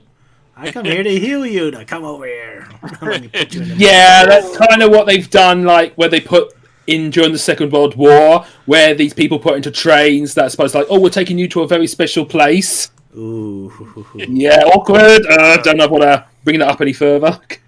Yeah, of course if that spaceship actually did have a red cross on it instead of Robotnik's face, then if they decide to reprint the story, they would obviously have to remove the red cross. Yeah, copyright reasons. Yeah. How lame. Oh well. Well, yeah, beginning of the story. We'll get back to it in the next issue. Next, I wanted to show off this little comic that's about another video game about a guy playing soccer. I bring it up because this is the only story in the whole comic that has anything to do with Valentine, with the football falling in love with other female football that immediately gets shot to the head and dies. So there's your romantic moment, ladies and gentlemen. Happy Valentine's Day. Let your girlfriend also be shot through her head, I guess. Yeah, because, the previous story said, oh, we're going to make this robot decoy to steal his magic football and whatnot. And then the robot dies. by the enemies themselves. How stupid. And then more fan art of female Knuckles, which I want to show up because it looks kind of funny. Oh, it looks more like a dog now that I look at it. Yeah, It's like if good Amy point. Rose was designed to look like a dog. Yeah, an angry bulldog. I suppose it kind of predicted that one episode of Sonic Boom where Knuckles wore a dress. I guess so. Because he was trying to find a family, and it's like, I want to be your son. And it's like, well, actually, I wanted a daughter. It's like, oh, that can be arranged. There you go. Who knows? Maybe the person who drew this grew up to be a writer for Sonic Boom. It's possible, I guess. You never know. And yeah, then we go to the next issue where we're gonna get this lovely Eggman head to see what that is all about. Fleetway 46. So, who wants to do a synopsis of the big con? I guess I'll do this one. All right, Melting Man, take off. Alright, the big con. So, like, people, everyone on Mobius is invited to the big Robotnik Con, the first annual one. And the troopers are like, yeah, you will enjoy this Robot Con, or else. And then, of course, we see a glimpse of Robotnik getting his fancy cape on. It's like, Grimer's like, oh, it suits you very well. It's like, yes, Grimer, everyone will enjoy the con, because they have to. Mwahaha! So they're all going into this giant Robotnik head where the con is being hosted. But then, oh no, it's a trap! There's giant robot arms that are taking the villagers away and sending them off to be returned into badniks. And as the crowd moves along, the trooper's like, hey, Slowpoke, get a move on. It's like, oh, you want fast? I'll give you fast. And then, boom, it's Sonic and Tails and Porker in their disguises. Then the big battle ensues where they see, like, oh, this is actually a Robotnik factory. And there's a bunch of buzz bombers and robots flying out of there. And they're like, oh, we gotta stop that machine. So Porker tries to tell everyone to run away. And at first they're like, oh, it's part of the act, cool. But then the robots fly by like, oh, shit, this ain't no act, run! Sonic's like, alright, there's only one way to stop this machine. So he heads over to the giant Robotnik statue and uses, cuts it down so that it falls over and destroys the giant machine. And then Robotnik's like, alright, time to make my grand appearance at the con. And then he sees that it's in ruins and he does this whole, curse you, hedgehog! And that's the end. I'm so disappointed we never got to see the actual con, because that sounded like a fun idea. Like this whole convention in the service of Robotnik, the speeches about himself and what kind of stupid marketplace they had. I was really looking forward to it. I was really disappointed. It's just a robotization machine.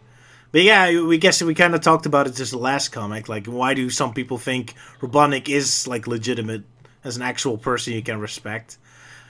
And he like immediately ruins it. This could have been just a fun like ego tripping moment for him, but he just turns everyone into a robot. It's like, why? Yeah, go ahead. I actually love how depressing the first two panels look, because all the characters, all the citizens are huddling around in raincoats. It's raining. You got this statue of Robotnik imposing onto them with the factories in the background. It's pretty good visualization. I wanted to see this as Sonic Forces. This Yes, because it actually showed depression. Yeah. Actual oppression, actual Robotnik's face everywhere, big giant statues everywhere. This. Yeah. Someone showed this comic to Izuka, slap him across the face with it. And also you've got balloons in the background showing Robotnik's extensive humour.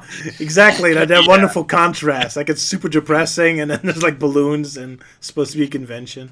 I love it when the things are juxtaposed against each other. Yeah, so in other words, just mail this issue to Sega and just say, look, Sega, visuals, fucking use them in this next Sonic game. Yes. A little less Green Hill Zone, a little less creativity. Make Eggman act like a proper dictator. Yes. Yeah. Which Fleetway gets right immediately. So here we go.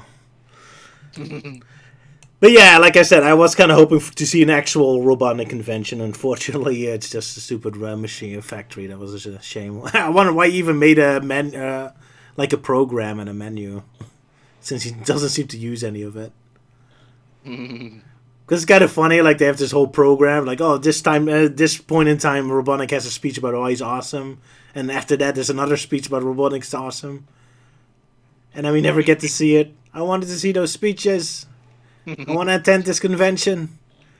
Someone resurrect Summer of Sonic and make it Summer of Robotnik and model it after this. Back in 2010.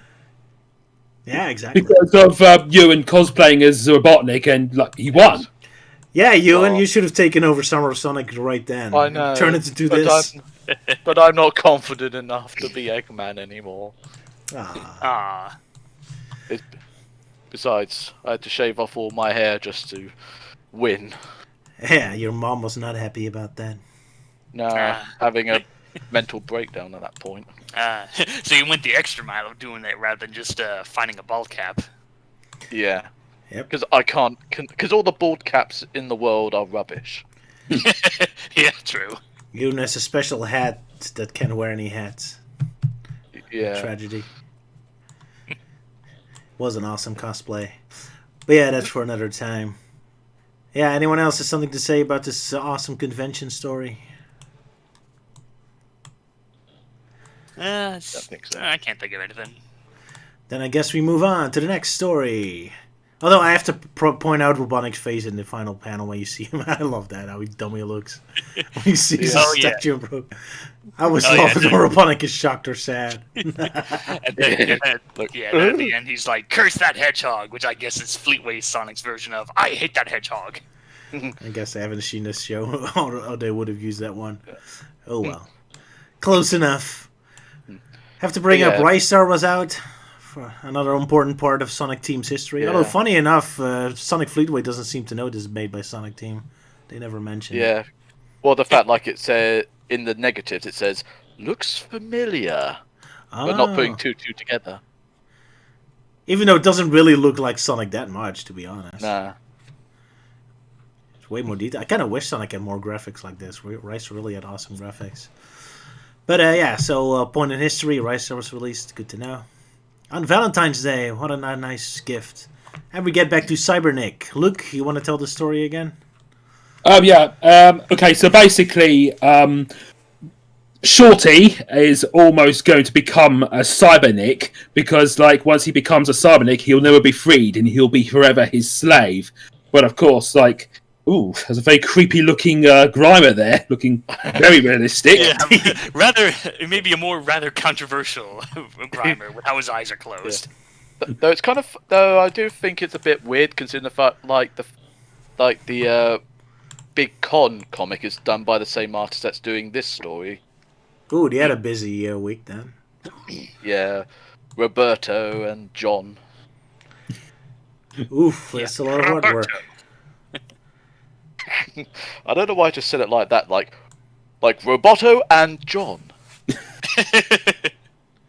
Yeah. Oh well. So you mean John the Hedgehog was involved with this? Yep, it's before he joined to IMP. Yeah, he was an artist.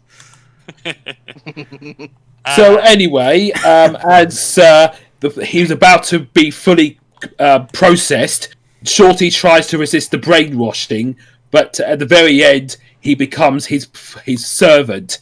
So Robotnik has him like test him out by shooting his own troops, which looks very shocked about it.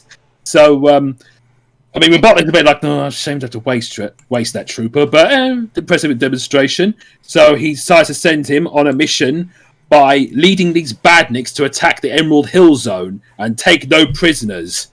So all the other Emerald Hill Zone fellas are just moping around, but then you got like the Cybernik leading into the attack, and then of course the Cybernik is actually like got full control of his mind as he shoots all the other robots and freeing them, and then of course it turns like, oh, it's Shorty, and they say like, well, yeah, I'm just freeing them because I'm pretending to be under his control, but I'm just going to free them all. Of course, Robotnik's really pissed off about this, so he gets into his cool another machine thing and says, right, I'm going to destroy him. I love seeing Robotnik in these stupid airships. It looks badass and stupid at the same time. I love You it. don't get merch like this with all these exhaust pipes and machine guns. Man, I want an action figure that looks like that. Because I always thought that looked cool. Because I thought, like, is that in a game? But no, it's not. Well, it kind of does look like his egg capsule from Sonic CD. It just looks It also says better than a Bruno fight, ever alluding to Frank Bruno. Better than a Bruno fight. Though, whilst looking at the picture, I'm kind of realising, like, Robotnik really has to squeeze in his his lower body right up into his upper body, just because there's like barely any room for him to sit. Yeah. There seems to be a little dip at the bottom, so maybe that's where his legs are. Man. Possible. And this is why Robotnik is always looking like he's constipated. Perfect. Robotnik looks so awesome in these comics. So stupid and awesome at the same time. I love it. It's great. But yeah, man, I also love the weird like juxtaposition of those troopers. Like they also look like horror monsters at the same time, but also so derpy. Like when he gets killed by Cybernik, is his dumb face expression like? Huh? Yeah, I kind of find it funny, like how they, like, you know, always 1 minute intimidating, then next when they get killed, they're like, oh. And then they're like an idiot all of a sudden. Like they love alternated, but it worked. So the art style just has that perfect mix between goofy and horrifying. It's you Brits know how to draw. Definitely. And also, I've been thinking like they might have taken some inspiration from RoboCop, because like in the movie you've got like Murphy being in conflict whether he's like in control of his own mind and identity, and like near the end he becomes like fully aware of himself. I love to see the artists of Sonic Fleetway try on RoboCop, because they have that perfect mix between horrifying R-rated violence and this goofy humor. I think they would kind of nail the style of RoboCop, probably. Yeah. Yeah, there's I never got the connection with Cybernik and RoboCop. I kind of always assumed that Short Fuse was just more Fleetway Sonic's version of Bunny Rabbit. Well, yeah, I guess kind of. Yeah, more like a superhero. If Bunny Rabbit was actually a superhero and actually did something. Yeah. Well, I'm referring to SATM. I haven't seen Raw Archie comic, but yeah, she does a lot more in Archie Sonic. And in SATM, she's always wasted. Yeah, which I already did a full history of her on Archie Sonic character files. So yeah, you can watch that if you're fed up with Bunny's Sat AM counterpart. Fair enough. No, not fed up with him. She's awesome there. She's just not utilized enough. The writers had an obsession with Antoine. But that's neither here nor there, so let's get back to Cybernik. Yeah, anything else left to say, or shall we move on? Guess we move on to the next, the final issue of this stream, with an epic Shinobi picture at the front. Captain Plunder! All of a sudden they remember he exists and really obsess over him in this issue because he shows up twice. Exactly. Swashbuckling new series. Also want to point out, some kids sent in some pictures about himself, and I just love this cushion of scary Robotnik. I love those pillows. I love the Robotnik pillow. Yeah. Yeah. I want that pillow. Of course, like Tails' face reacting to the pillows, like, huh? I want those cushions. They're perfect. There's pillows. Who doesn't want to sleep with that Robotnik staring at you all night? Robotnik is watching you sleep.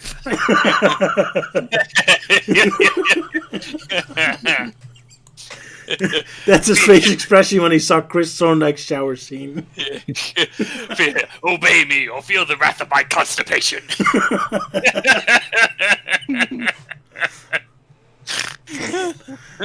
Also, have to praise the little comment the Sonic Fleetway wrote there. At last, Robotnik gets stuffed. British humor. So yeah, had to bring that up. That was awesome. But let's start to the actual comic book, the comic story. Mystery of Sanopolis Zone. Anyone wants to do a synopsis? Let's see. Yeah, I'll do this one. All right. Right, Sanopolis Zone. So Sonic and Tails are flying, and they head over to the floating island, where they land up in the Sanopolis Zone. So apparently they're trying to find a location of the Death Egg, and luckily they happen to find it. It's like, there it is. Now we're gonna stop it before it destroys the planet. But then, a Caterkiller Badnik shows up and beats up Sonic, and Knuckles is like, "Hey, I thought I told you, bastard, to get off my island." And Sonic's like, "Yeah, well, I love you too." So like, okay, let's stop fighting and let's yeah. But yeah, Sonic decides to beat up the Bad Egg, and then after calming down, it's like, "Hey, I'm here to stop this Death Egg from launching and whatnot." And before they go any further, here comes Captain Plunder. Now he's no longer a hippie, but back to his old pirate self, and now he has a professor character now assisting him. So they're like, "Hey, what are you doing here?" Like, "I be hunting for treasure, lad." So they do So looking through the ancient ruins and the professor helping out with his professory stuff, they finally find the thing that Captain Plunder has been searching for all his searching for all of his lifetime. The lost pyramid of Sandopolis. Which of course Sonic's like, yeah, well, don't look that lost to me. Hilarious. But yeah, and that's where it ends for now. So, anyone has any thoughts on this so far? It's not super exciting, I guess. Well, I mean, it's obviously just like a build up to the sort of like the main story, which is, of course, is the Sonic and Knuckles story. Because why else is Sonic in Sandopolis?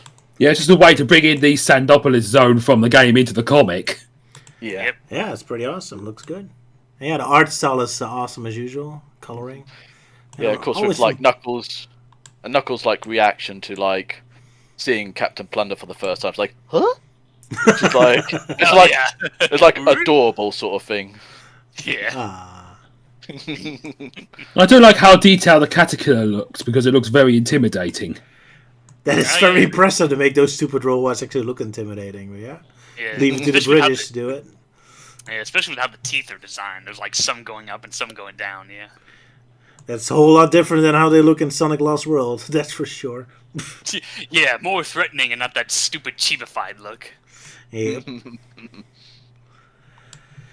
Man, imagine if that one showed up as like a huge version in the video games like they did in Lost World. That would be terrifying.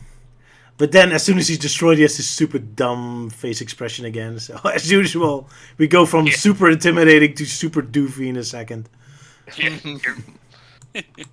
Maybe that's what's been written in the whole sort of like Fleetway Bible, I suppose, for them. It's like, you know, have an intimidating badnik, but the moment it gets destroyed, just make him look goofy as hell. Yeah, it's like, that's like their last will and testament. The last thing I want to do is to make a goofy face at my death. Exactly. I guess the afterlife is very wacky in the Sonic universe. As soon as you see it, you really get the dumb face expression. Yeah. I think that's the thing. They want to get into Badnik heaven. They have to make a goofy face when they die. That'd be something I'm a if good guy. Yeah, I didn't do anything. You spent your entire afterlife with the same face expression you had while you died. So they all look stupid like that. No, I have to be stuck for all eternity with one face expression. Let's make it a good one. Perfect. Well, yeah, and then we get a new wacky professor guy, which also kind of looks funny. He's kind of like super sad and scared all the time. Yeah. Kind of makes it weird. Like, he's this purple guy with a big head. Like, at first I thought he was like a rabbit character, but then I noticed, he don't got no ears. I guess he's an eggplant. Although he should really be Eggman's henchman if that was the case. Yeah, I mean, it's kind of left wondering like what he's supposed to be. I mean, maybe he could be like the sort of walrus sort of like creatures from the Sonic games, except just like stretched. Oh yeah. It's just because of like the tash. But then again, it doesn't explain the buck teeth. Yeah, the buck teeth just makes him look like a rabbit. With the mustache, yeah, I could see him like being a walrus character. Because I mean, Captain Plunder does kind of look like a walrus, and at least they look a lot better than those ugly ass walruses in Sonic Boom. Yep, absolutely. Also, they didn't really explain like how Plunder and his crew reverted back. I think it's just like, it just happened. Maybe it was just the effects that just wore off at some point. Yeah, when like they took the Chaos Emeralds, it like kind of reverted the negative energy, so they became peaceful, and then like there was no problem for Sonic to take the emeralds. They're like, "Oh, sure, man, have the emeralds," and then over time they reverted back to their pirate selves. I guess so. I mean, we do get a prequel later, but it also doesn't explain what happened. I also like how at the bottom panel where Plunder asks the professor the face about it makes it look like the creature on his shoulder is saying it. Oh yeah, the weird parrot thing. Yeah. Oh yeah, right. Yeah. He says, "Like Professor, face the map." A few weeks ago, I always thought the floating island was beyond a legend. What self-respecting parrot doesn't have his parrot do the talking, or whatever parrot substitute he has? Yeah, that's a weird looking parrot. It looks like a cross between a bird and a sea monkey. Yeah, I'm just calling it a parrot out of cliche, not because I think that's supposed to be what it is. Because I never did figure out what that sort of bird was. I mean, it does keep popping up once in a while whenever there's a Captain Blunder comic, but even now I'm still like wondering about it. It's like, is it living? Is it a robot? What is it? Good question. A lot of weird stuff in Sonic's world, I guess. Alrighty. Shall we move on to the next one? Could do. So it's Luke's turn, I take it. I wanted Yep, to show off, Short Fuse versus Robotnik. but first I wanted to show off this awesome ninja Knuckles. I love how he yeah, looks. I feel kind of sorry for mocking kids' drawings. Well, I'm not really mocking him because I love it. But it's Yeah, the image of Shinobi looks really cool. Yeah. Yeah. I mean, it's not on there though, but fair enough. but yeah, it's just kind of like the awkwardness of like that one sort of Sonic kicks into action with his like leg just not being where it should. Yeah, it's weird poses. Yeah. Hey, Tails, my joints are multi-jointed. Kind of reminds me of like what I used to do with a mate of mine. We used to take images from the Matrix and replace all the characters with Sonic characters, like have Sonic as Neo and Tails as Agent Smith or something doing kung fu. Sure. Although looking at the Sonic Lee in Dragon Hog, like the way he's holding it, like the nunchucks and like the sword, I thought at first he had like a big pair of like garden clippers. So, like, Why not? like should be like Sonic Lee in the Dragon Gardens. Stip, stip. Ooh, sounds epic. Maybe I should make that cartoon one day. But right, so let's get to the shocking conclusion of the Cybernik saga. Luke, you want? Okay, Robotnik is on his way to destroy his traitorous Cybernik who disobeyed him, and he's like, "Ooh, I'm so angry." So basically, Shorty is saying that he is sealed in this suit permanently, but he'll still try to find a way to help. But then he has to get out of the way as Robotnik starts to attack. So they start fighting in the sky, and he starts shooting him, and he shoots off one of his Gatling cannons. And then he goes and goes in for the kill. And he goes like, "I'm your worst nightmare, the Batnik you should never have created." And then he rips off the back of his thing. And then Robotnik presses a button for Plan B because it just affected like some electronics in his head, which tuned into his circuits, like electrocuting him. But then suddenly Sonic comes in. Yay! And Robotnik's like, "Ah, damn it!" And then, so they both decide to team up to take down Robotnik, and then Shorty destroys the circuit controller thing that's like electrifying him, and then Robotnik says, "Right, I'm going off now, better withdraw." And Sonic's like, "Yeah, piss off." And then, and so they decide to have Sonic and his friends decide to have Shorty join his team, but he wants to continue the fight alone because he's like a lone wolf, a wild card. And he says, "Shorty, this is your home, you can't leave." And but Shorty says, "I gotta fight for freedom." And he goes like, "You know what? I'm gonna call myself Short Fuse. And don't feel sorry for me, save for Robotnik." And then he flies off into the sunset to start his own one-man war on Robotnik. Or in this case, it kind of looks like, I have to go now. My planet needs me. But yeah, but I know this won't be the last time we'll be seeing a Short Fuse. Yeah, definitely. Or it reminds me of this parody of this really bad game. He goes like, "Shane, come back, Shane." He goes, "My name's not Shane, kid." Oh yeah, the town would know. Oh yeah, yeah. that one. Good stuff. But yeah, One Robotnik thing I still might looks as well awesome. say though is like with some of those panels with Robotnik though, like during the fight, like do look kind of cool. Like that one shot of when Sonic's literally just spin dashes into Robotnik's machine, like out of nowhere, and it's like "you," and that sort of like pose of his is just like quite intimidating. It is a pretty awesome picture, yeah. He looks really scary. I do not want anyone to make that face at me, especially not Robotnik. And also, we've got to see a few times we actually see Sonic's arms sticking out of him while he's in spinball mode. Good point. That looks kind of It's cool. one of in that those shot. rare instances. Oh yeah. It looks pretty cool. Yeah. Probably But doesn't one make thing any that sense. like, 'cause I mean, I was going to be like, like thinking about, it's like questioning Robotnik's motive. Like, like why did he like have like the whole sort of, I'll just destroy like metallics with my own Gatling gun, even though he made like short fuse the Cybernik out of like super strong metal. And I thought, like, I think we need something a bit more stronger than just like a Gatling gun. Especially since he already has a remote that can immediately turn him off. So use that first Yeah. and then shoot your missiles. But again, I guess Robotnik just wants to have fun. So Yeah. Or just to make, like, short fuse cocky. Like, I got the upper hand, mate. Oh, really? Click. he likes playing with his food, even though the food keeps beating him up. Poor Robotnik. Nah, I don't feel sorry for him. He looks stupid. But yeah, that was kind of fun. Looking forward to see the character again. Our own RoboCop and Sonic RoboCop. Yeah, Fleetway has a lot of fun creating original characters, but then again, so did Archie. So Yeah, which is a real shame. All the best Sonic characters are like comic exclusive characters that, of course, Sega's too lazy to bring them back. alas. Yeah. Oh well. Sad violin playing. Yeah.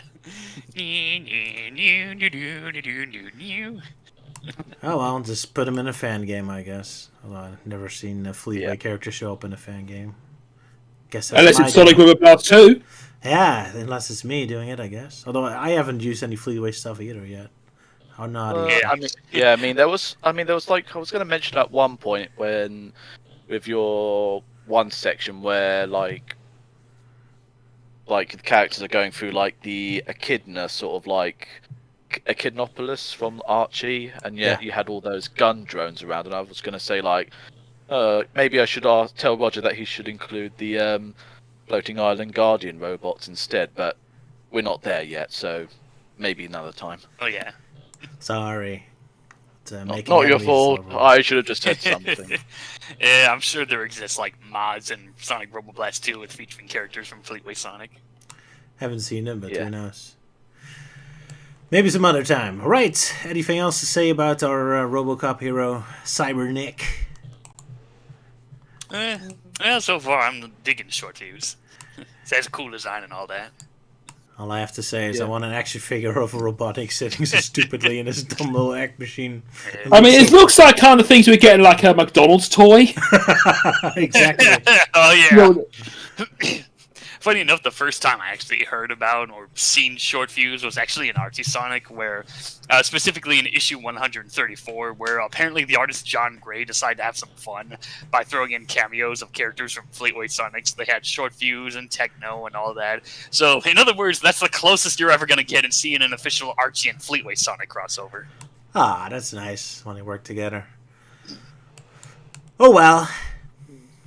Yeah, because I definitely remember checking on the because when I was trying to draw out the thumbnail and such, I needed to get some better references for Short Fuse, and there was like one concept artwork when it came to designing Short Fuse, and yet obviously kind of glad like Short Fuse turned out the way he did in the comic as opposed to these sort of original designs, but it's still kind of interesting to look at.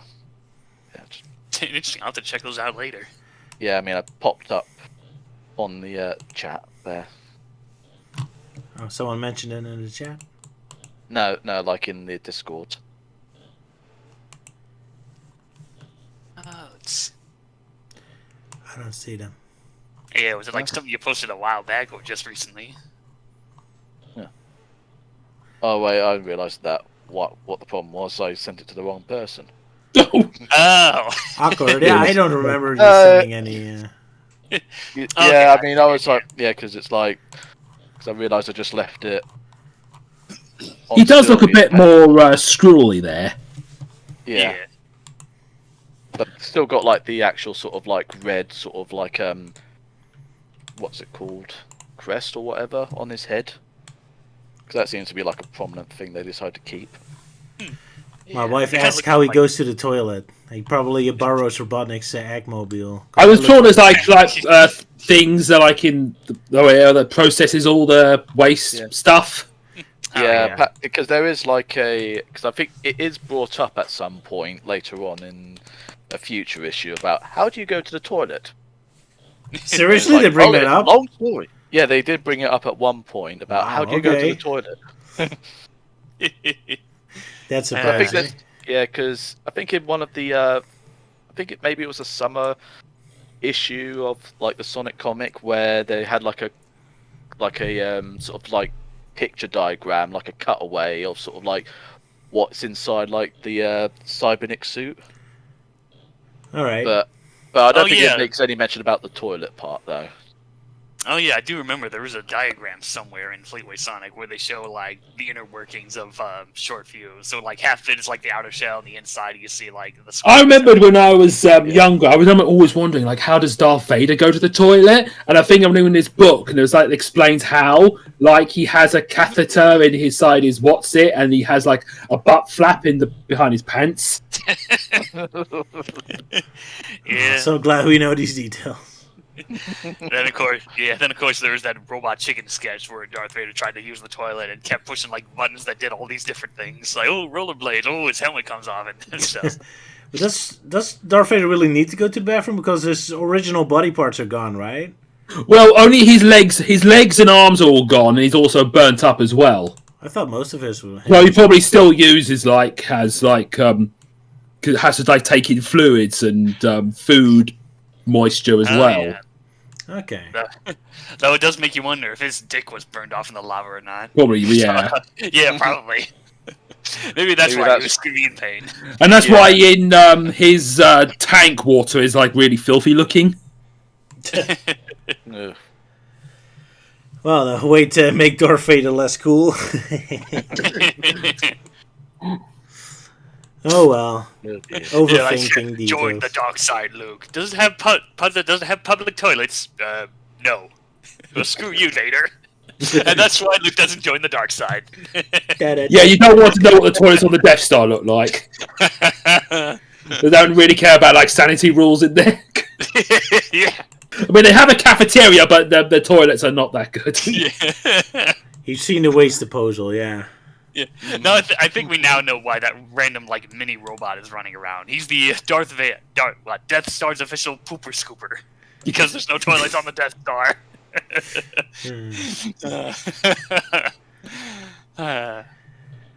Way to ruin the magic. Who am I kidding? The magic is already dead.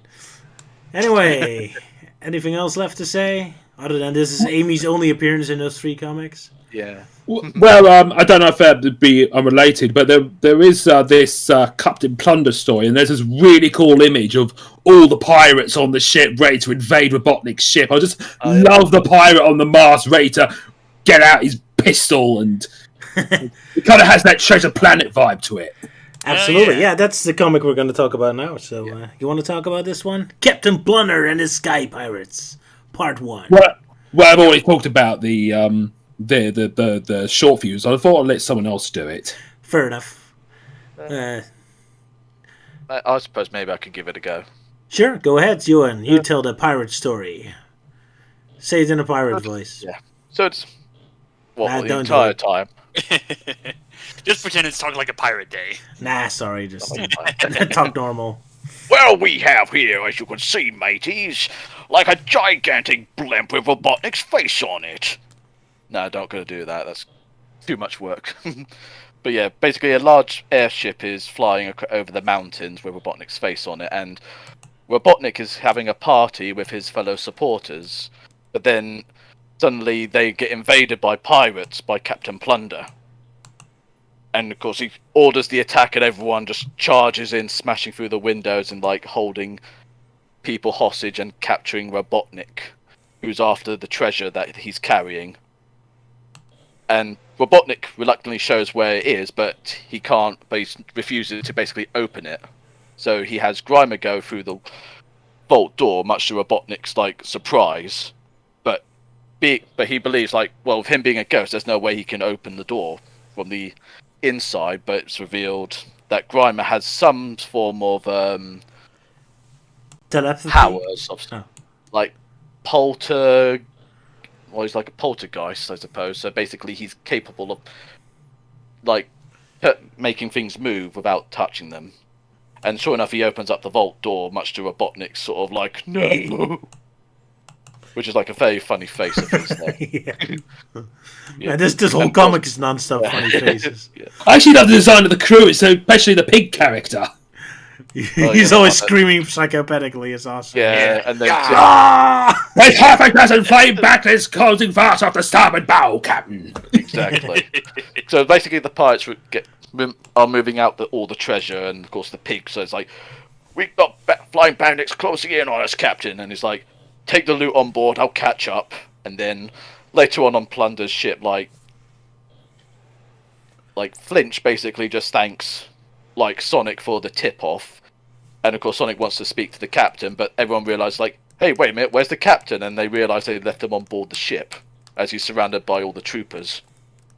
And then it's like, "To be continued." Dun dun dun. You forget your own Tune in captain. next time for our next high sea adventure, mateys. But yeah, I agree with Luke. The beginning is awesome, especially that Robotnik is friends with a random T-Rex in a coat. That's the awesome thing. It's a shame he doesn't make more appearances here. I hope he shows up in later comics at least. But yeah, just showing like, you know, like the handful of like sort of supporters for Robotnik. Yeah, again, we see a lot of evidence that there's some people supporting him, but you constantly ask why, because Robotnik never shows him to be anything other than one-dimensionally selfish. Well, basically it says, one of them says like, "You're doing a good job, Robotnik. My chemical plant's making a fortune. Now I don't have to pay my workforce." So obviously it's for money. Fair enough. I guess they're all business. It is interesting to see there's other people just as corrupt as Robotnik. Yeah. I guess so. And of course, it's always awesome for Robotnik putting his face angry on everything he does. Like every single vehicle is angry at everything they see. Man, I want a face like that on my car if I drove a car. Like everyone in front of me gets scared and just runs away. I suppose you have those little things they would have in front of a Rolls Royce, but like a little tiny Roger. And he's just pissed off all the time at everyone. Get out of my way! Yeah, just that angry face.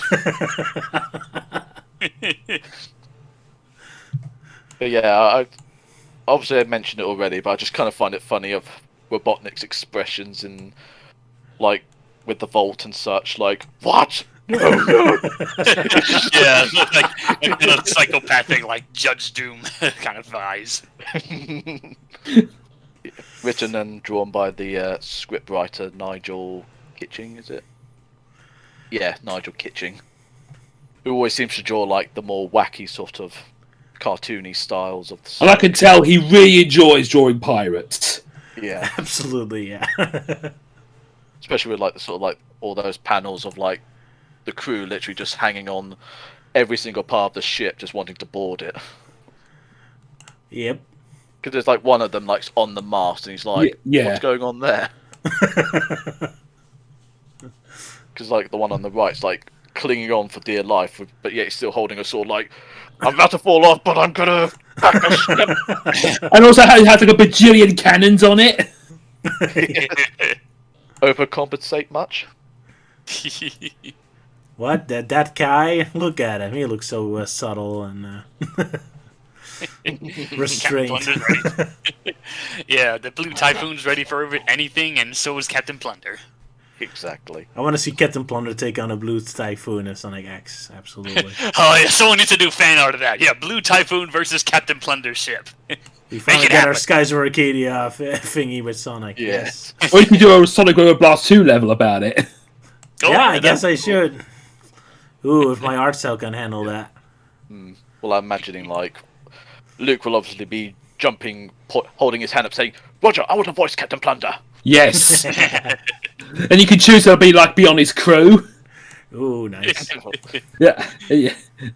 And you probably get like a level that's like, "I want you swabbing the decks, lad." The whole level about swabbing decks. Perfect. So if, Well, so if Luke is Captain Plunder, then I imagine Euan would want to voice Filch. I don't know, maybe I should give it a go. Oh, that's pretty good. I can imagine it with that voice. Melting Man, you get to be the angry pig. Yeah, I'm the pissed off pig. Which for some reason was sound like Yoda. I think he's got a name. Nah, Yeah, I don't think he has a name. nah. But I'm just like imagining like when you say like a melting man will voice the pig, and yeah, I'm imagining him voicing him in the Yoda voice. Yeah, raiding pirate treasure we are. Yes. He looks so wise, that pig. Wisdom You can beyond trust the that face. Yeah.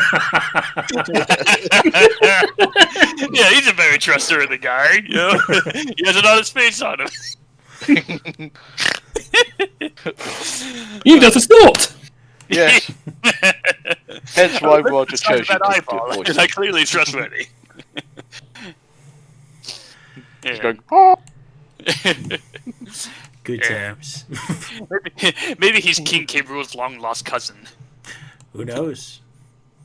Or maybe he belongs to Star Fox. Oh yeah.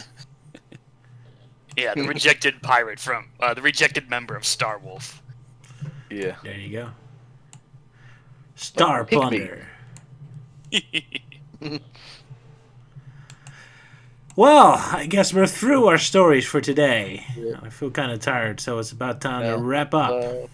I was gonna say though, just before you like close off, I thought I might as well show something I was working on, because when you know that whole sort of thing being mentioned earlier about Chris Thorndike and the Wolverine photo. Well, this is pretty much what I did during that time. Well, as long as it's not Chris Thorndike's show. What's with that fucking face?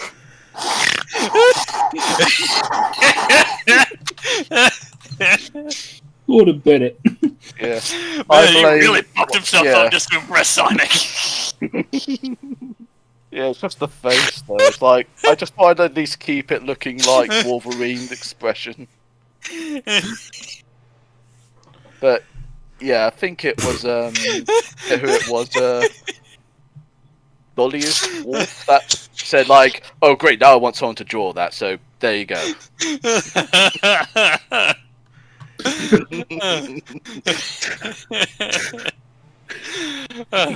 Tanaka trained him well, jeez. It's more hilarious every time you look at it. Yeah.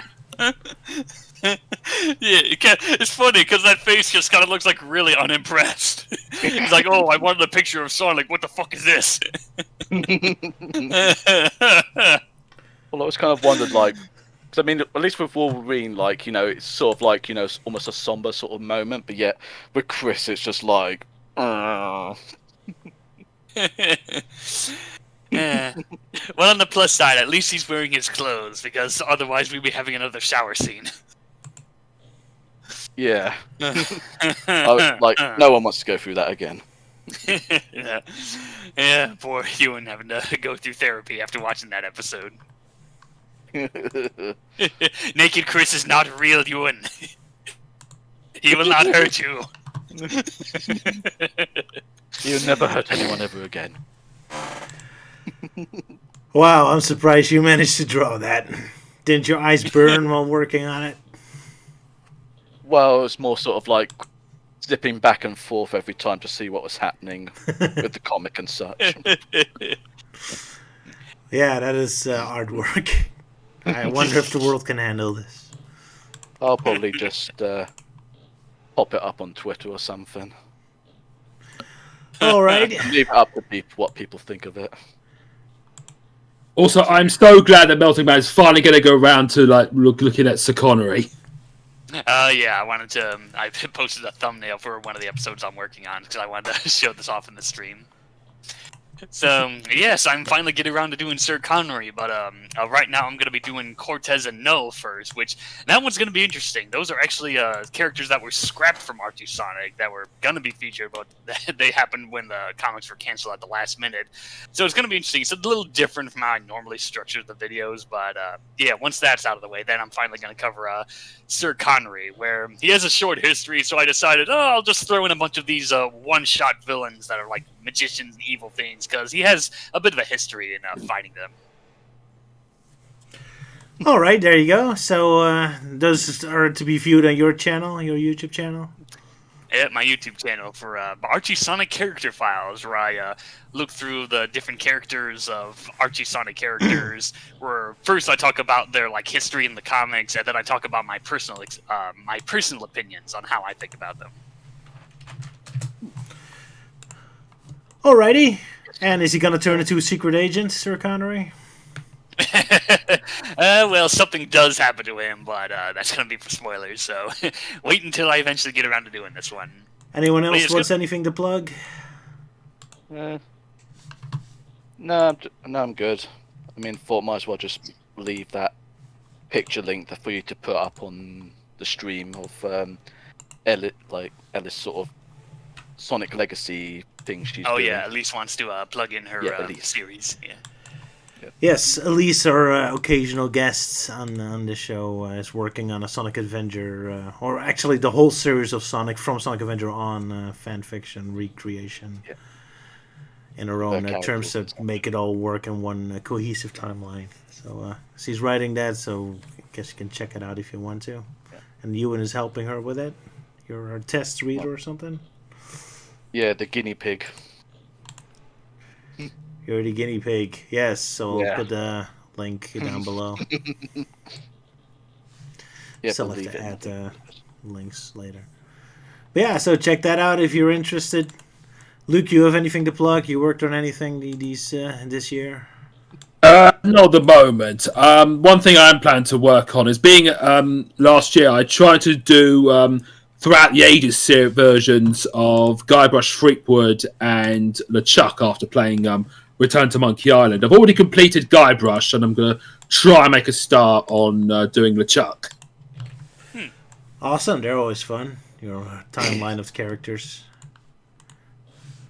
Yeah, and also I'm thinking, being as Tears of the Kingdom is coming out later this year, I'm going to try and see if I could do Ganondorf/Ganon throughout the ages, because I feel like I could do with an update version. And also it's implied that the creepy lich character you see in some Tears of the Kingdom trailers might be Ganondorf. Okay, that's interesting. Yeah, that's about to come out this year, right? The new Zelda game? Yeah, in May. I'm looking forward to it because it looks like a more realised version of Skyward Sword, for being as how you could freely skydive on these islands in the sky. Yeah, cool. Alrighty. Hopefully next time in the stream, Salad Commander will be joining us, because I was kind of a little bummed out, because he was finally going to watch the Japanese version for the first time, and then it was off, and now that I think about it, I think he was watching the series, but then when he got to the shower scene with Chris, it's like, okay, fuck that, I need an excuse to not be on the stream. Probably, yeah. He'll get his chance to talk next stream. We'll give him a moment. Yeah, maybe next time, but for now, I guess we'll have to... Yeah, well, we can wait when Salah posts his own thoughts on it in the comments, or his own separate video or whatever. So I'm really curious to see his hear his thoughts on that. Sure. Maybe and not just the shower scene. Yeah. Anything else to plug? I think we all had a bit. Like I'm still working on stuff, like a new IMP episode, hopefully coming soon. But yeah, Sodie's still sick, so he can't do his voices yet. I'm working on new Sonic animations. Euan, you wanted to say something? Nah. I suppose maybe for the time being I might attempt again to try and work on the Evil Doc and the Princess of Pure Heart, because I wanted to redo the sort of train sort of chase sequence where you basically get on like a small miniature train to chase after a bigger train. So I thought maybe I'll try and animate that using the photos I've got. Oh, you're doing some sort of special edition? Yeah, because that's kind of the whole point, though. Because Roger wanted like something done in like higher quality and all put together, but I thought I might as well tweak it around a bit here and there just to make it a little more dynamic for him and to please him, as it were. I can imagine like you also throwing in like Greedo randomly shooting. Yeah, Euan is talking about a video I made a long time ago, a live action, where I filmed when Alex from Evil Doc came to visit us, and we went to England and filmed a bunch of random stuff. Oh yeah, I think I remember Luke showing off like random clips from that. Yeah. Yeah, we shot at the train museum, like a whole train sequence. Yeah. I never really got the shots I wanted, but oh well, we Yeah, made something my fun out bad. of it.